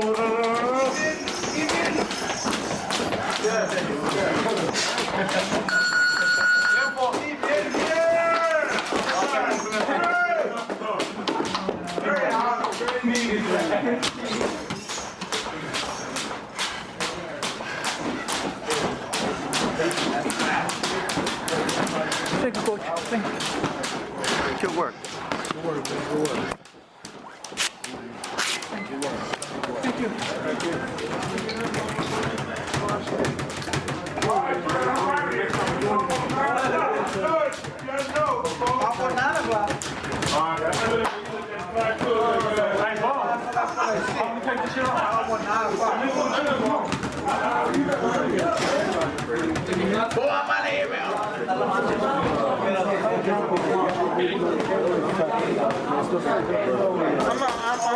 I'm here every day. I'm here every day. Yeah, I'm here every day. Just come down. I'm here every day.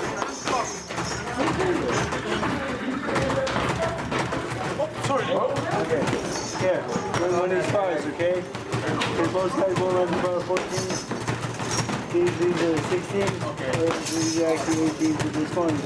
He's a fan. See you.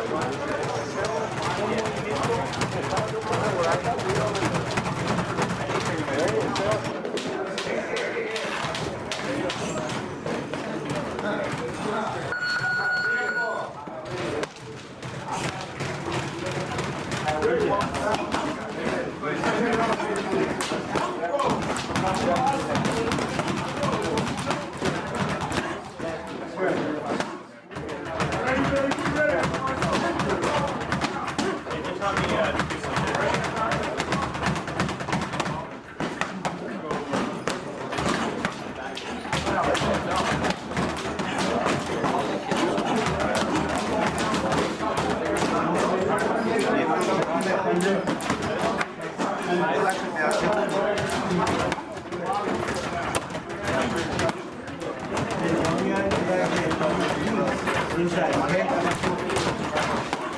Quick. There you go.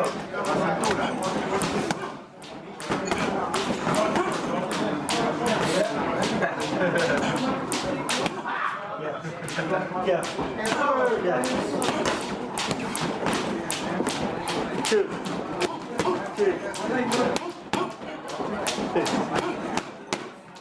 Yeah. There we go.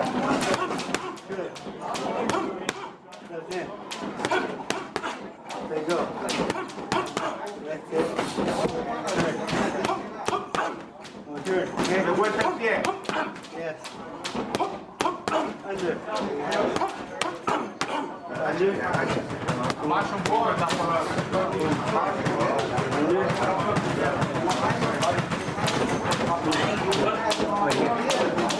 Okay. Yeah.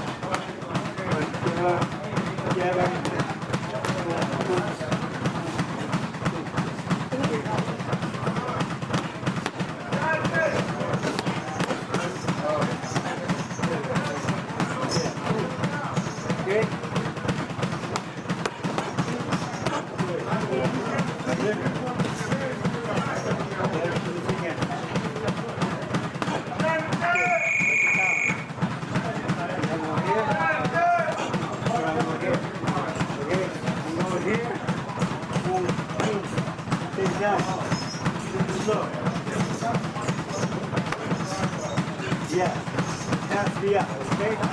Go in the air. Yeah. Now it's timing, okay? Right, under. Yeah. Yeah. Yeah. Punch it. Vamos. Yeah. Yeah.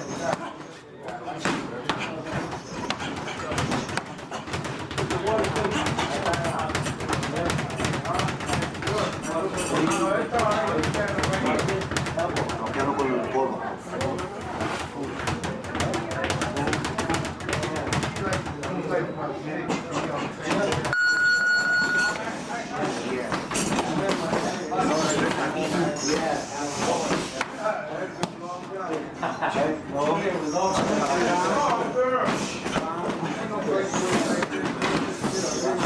I'm going for your chin. You should not punch with your shoulder. Awesome.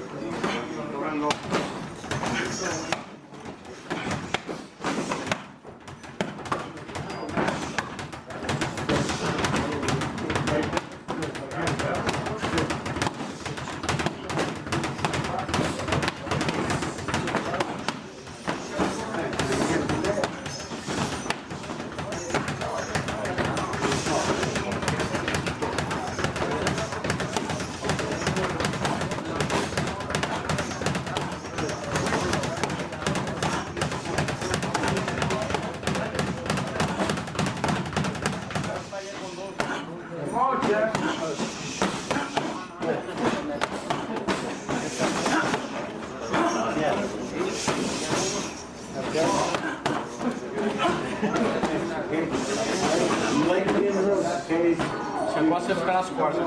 You come, you pagou. You remember. You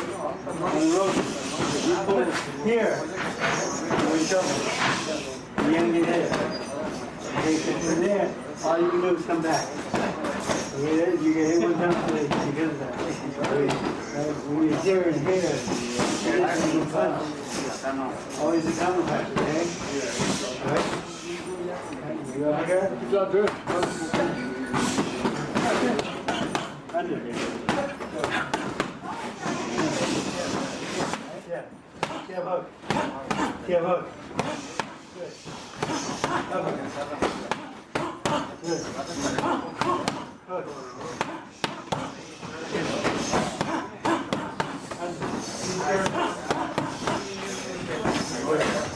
Okay?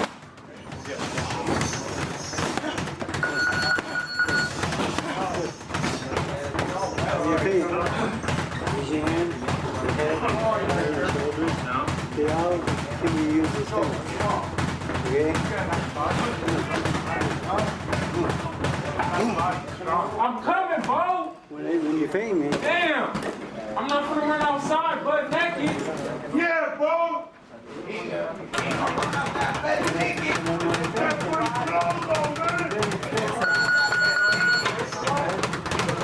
That's what it's all about, man. That's what it's all about,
Hook.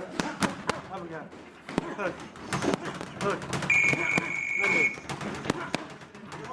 Yes. Yes. Yes. Two. 1, 2. We're going to. 1, 2. Hook.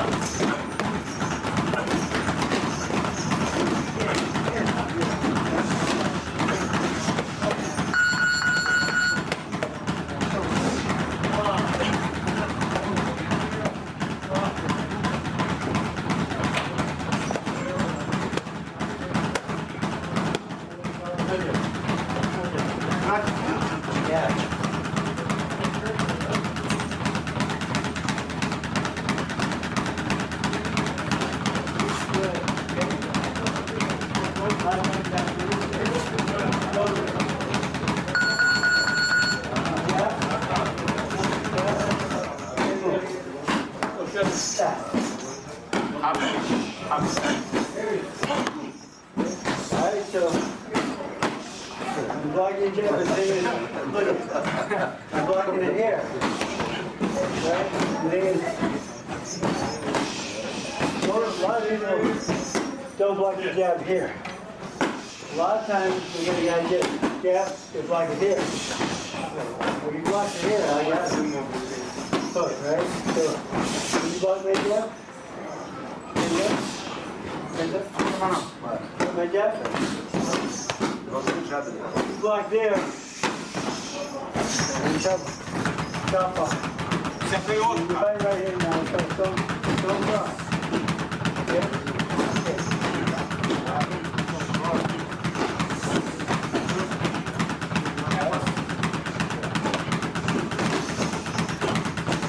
right here. Go here. Fall through. Shoulder. 4, 6, 7, 8. Yeah.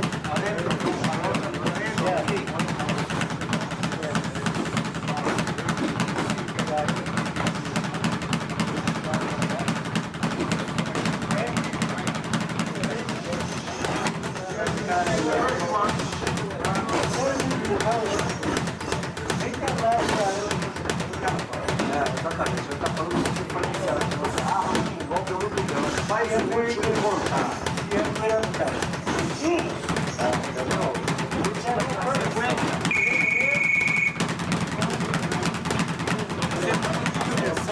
Você tá armando a espingarda ou não tá dando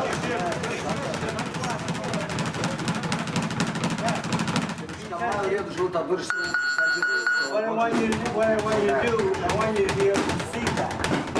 See his mistake. That's why we have the pain. See his mistake and see what he we have a boxing, you have a 12-round fight, you have time to learn your opponent by 4 rounds. Você tem tempo de estudar o teu Usando o jab, você tem que fazer essa tocar, então você tem que ter uma arma. Aonde vai ser a cagada dele? Jabbing, when I go here, bang, hook. You go with the hook if I go here. Yeah. However, the hook is only a touch. It's a power shot. Yeah. Here I go. Feet, left, right, left, right, left, right. Because I'm reaching here. So, yeah. That's open. Boom. Yeah. You want to lead in the power shot. Fala a mesma coisa, o hook é só pra você botar, abrir o exatamente.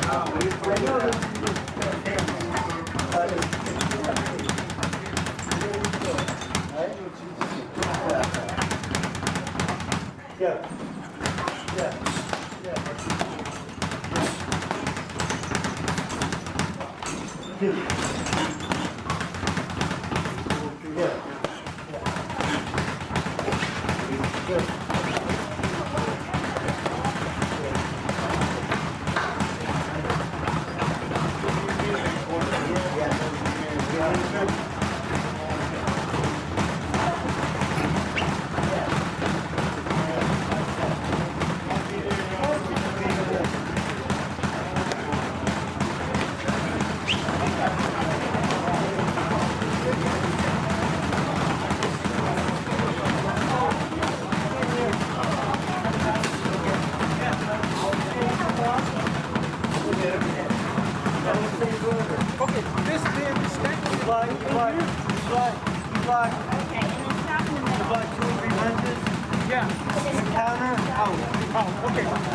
Two blocks. 4, 5, 6, no. Same blue.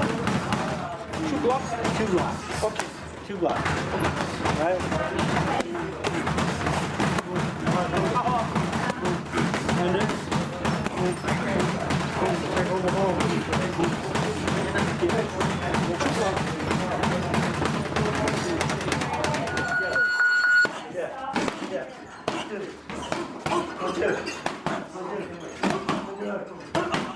Yeah. Yeah.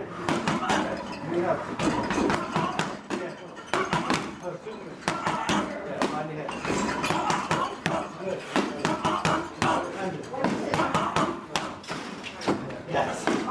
Very good. Yeah, but it's okay. All you do is the parries.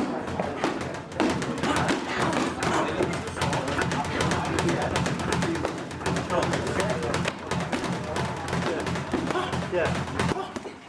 Yeah. Yeah. 1, 2. 1, 2.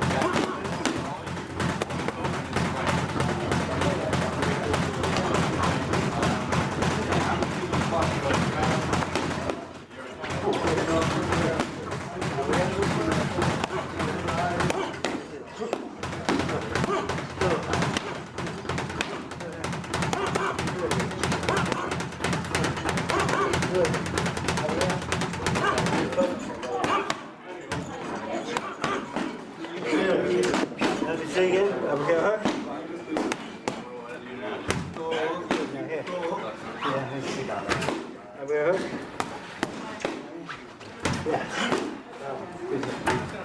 Okay?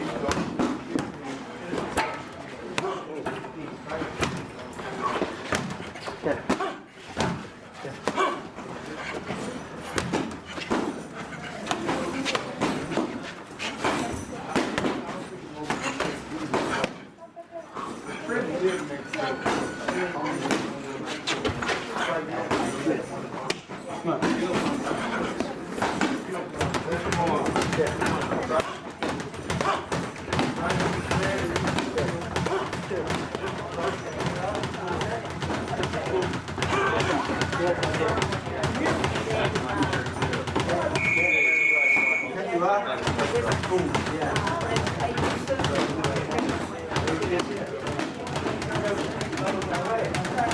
Get outside, go.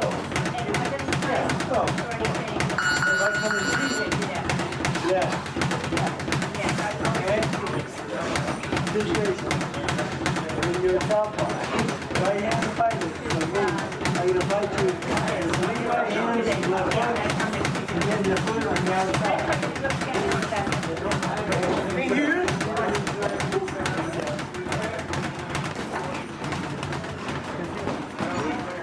Yeah.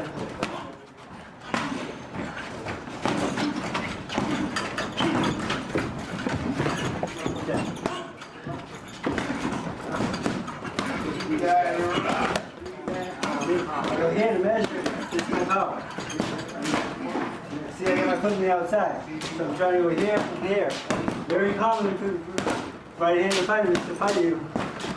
Or Jones, like that. You expect that, right? Okay, come on. Expect that. Go in there or block. You know it's coming. Boom, boom. You know it's coming. Out of your head. Yeah, come on. Yes. Roll it.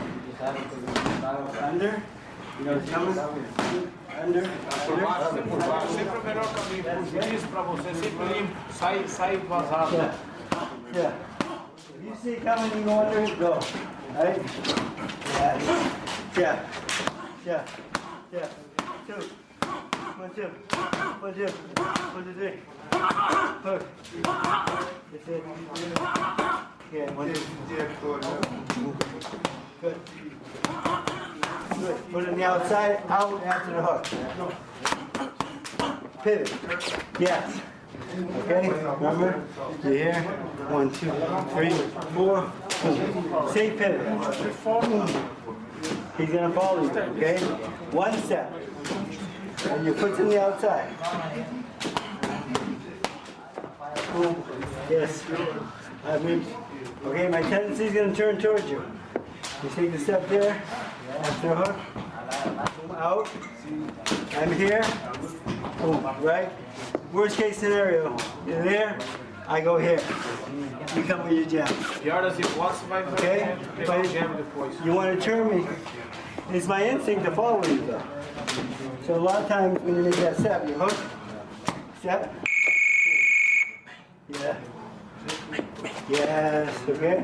Because now you have got balance, okay? You're turning me into punches. You're in control of the situation, okay? Smart. Jab. Jab. 1, 2.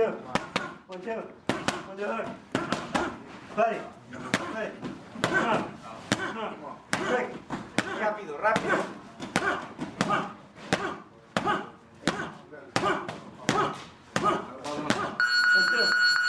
1, 2, hook. 1, 2, hook right ahead. 1, 2, hook. Under.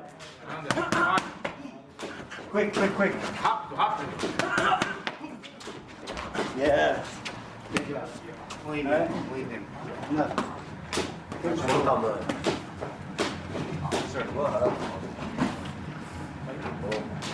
Corner o canto, limita seu movimento. So be careful with the corner. Cuidado com o corner. The ropes, the ropes you can set something up easier. The corner you can't do, but it's a little more dangerous. So I'd rather see you here than there. É, perfeito. Se fica ali, dá pra você inventar um negócio que você vem aqui, é travado, é perigoso. Because if you're sucking them in and sending a punch out, you're thinking, you're seeing it, right? You're sending a punch out like here, you come and try to go hook over side. But some, yeah, that's okay. But from this position, from here, I'm limited. I don't have a lot of space from the ropes. If I get here, I go out, body in, okay? Or if you're on this side, you stop, switch, yeah. And that side there, I gotta go here, boom. Just a little step forward, you go with that shot, boom. Back in on the speed. Yeah, But he does it from the southwest side. He's here, boom. yeah. The fight, the Pacquiao, here, the guys, bang! Oh, amazing. Off the ropes. Yeah. That's good. Okay? Thank you, coach. Thank you. I'll give you this. Well, you're on the red one's hanging up. You get right beside my bag. Yes, sir. On the right hand side. Thank you. How long has it been since the start? Quanto tempo até você fazer o sparring? Quanto tempo que é? Você não faz o sparring? Ah, porra, faz muito tempo. Desde que a última luta. Yeah. Eu lutei faz 2 meses. 2 months he hasn't done any sparring. Faz 2 meses que tô sem treinar. They kid's strong. He's got 3 or 4 fights now. Tem 3 lutas profissionais aqui na luta, falando que é forte pra caramba.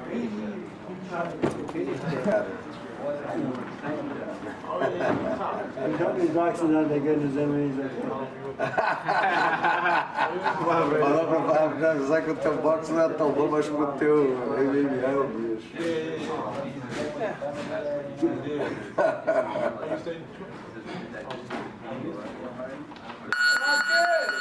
When I fought Camacho, he was a smart boxer and he had speed, and the face is just so much danger because he's much more effective because he's so quickly, he works so quickly off him. You know, I was just too slow at that time in my life. Just couldn't deal with it. He just beat me with his speed. You know, very intelligent. So speed and feinting and boxing like that, when you put them together, it's a great asset. And you're very light on your feet. Muito leve no teu finta, é uma combinação muito boa para você. Essa leveza no teu pé. Finta e as pernas. But not just, good things. You guys should run right to punch and check it. But you gotta be ready. Why not? Because you want them to throw. Things slip. Always something in front of you. Sempre para imaginar alguém na The tua minutes is a little easier. No matter what you're doing, you're hitting that opponent because what's his counter when you throw a punch? Yeah, because when I first started working with Alex Arguello, I was really frustrated. I was 18 years old. Alexis was world champion. I used to tell my trainer, he knows what I'm going to do before I do.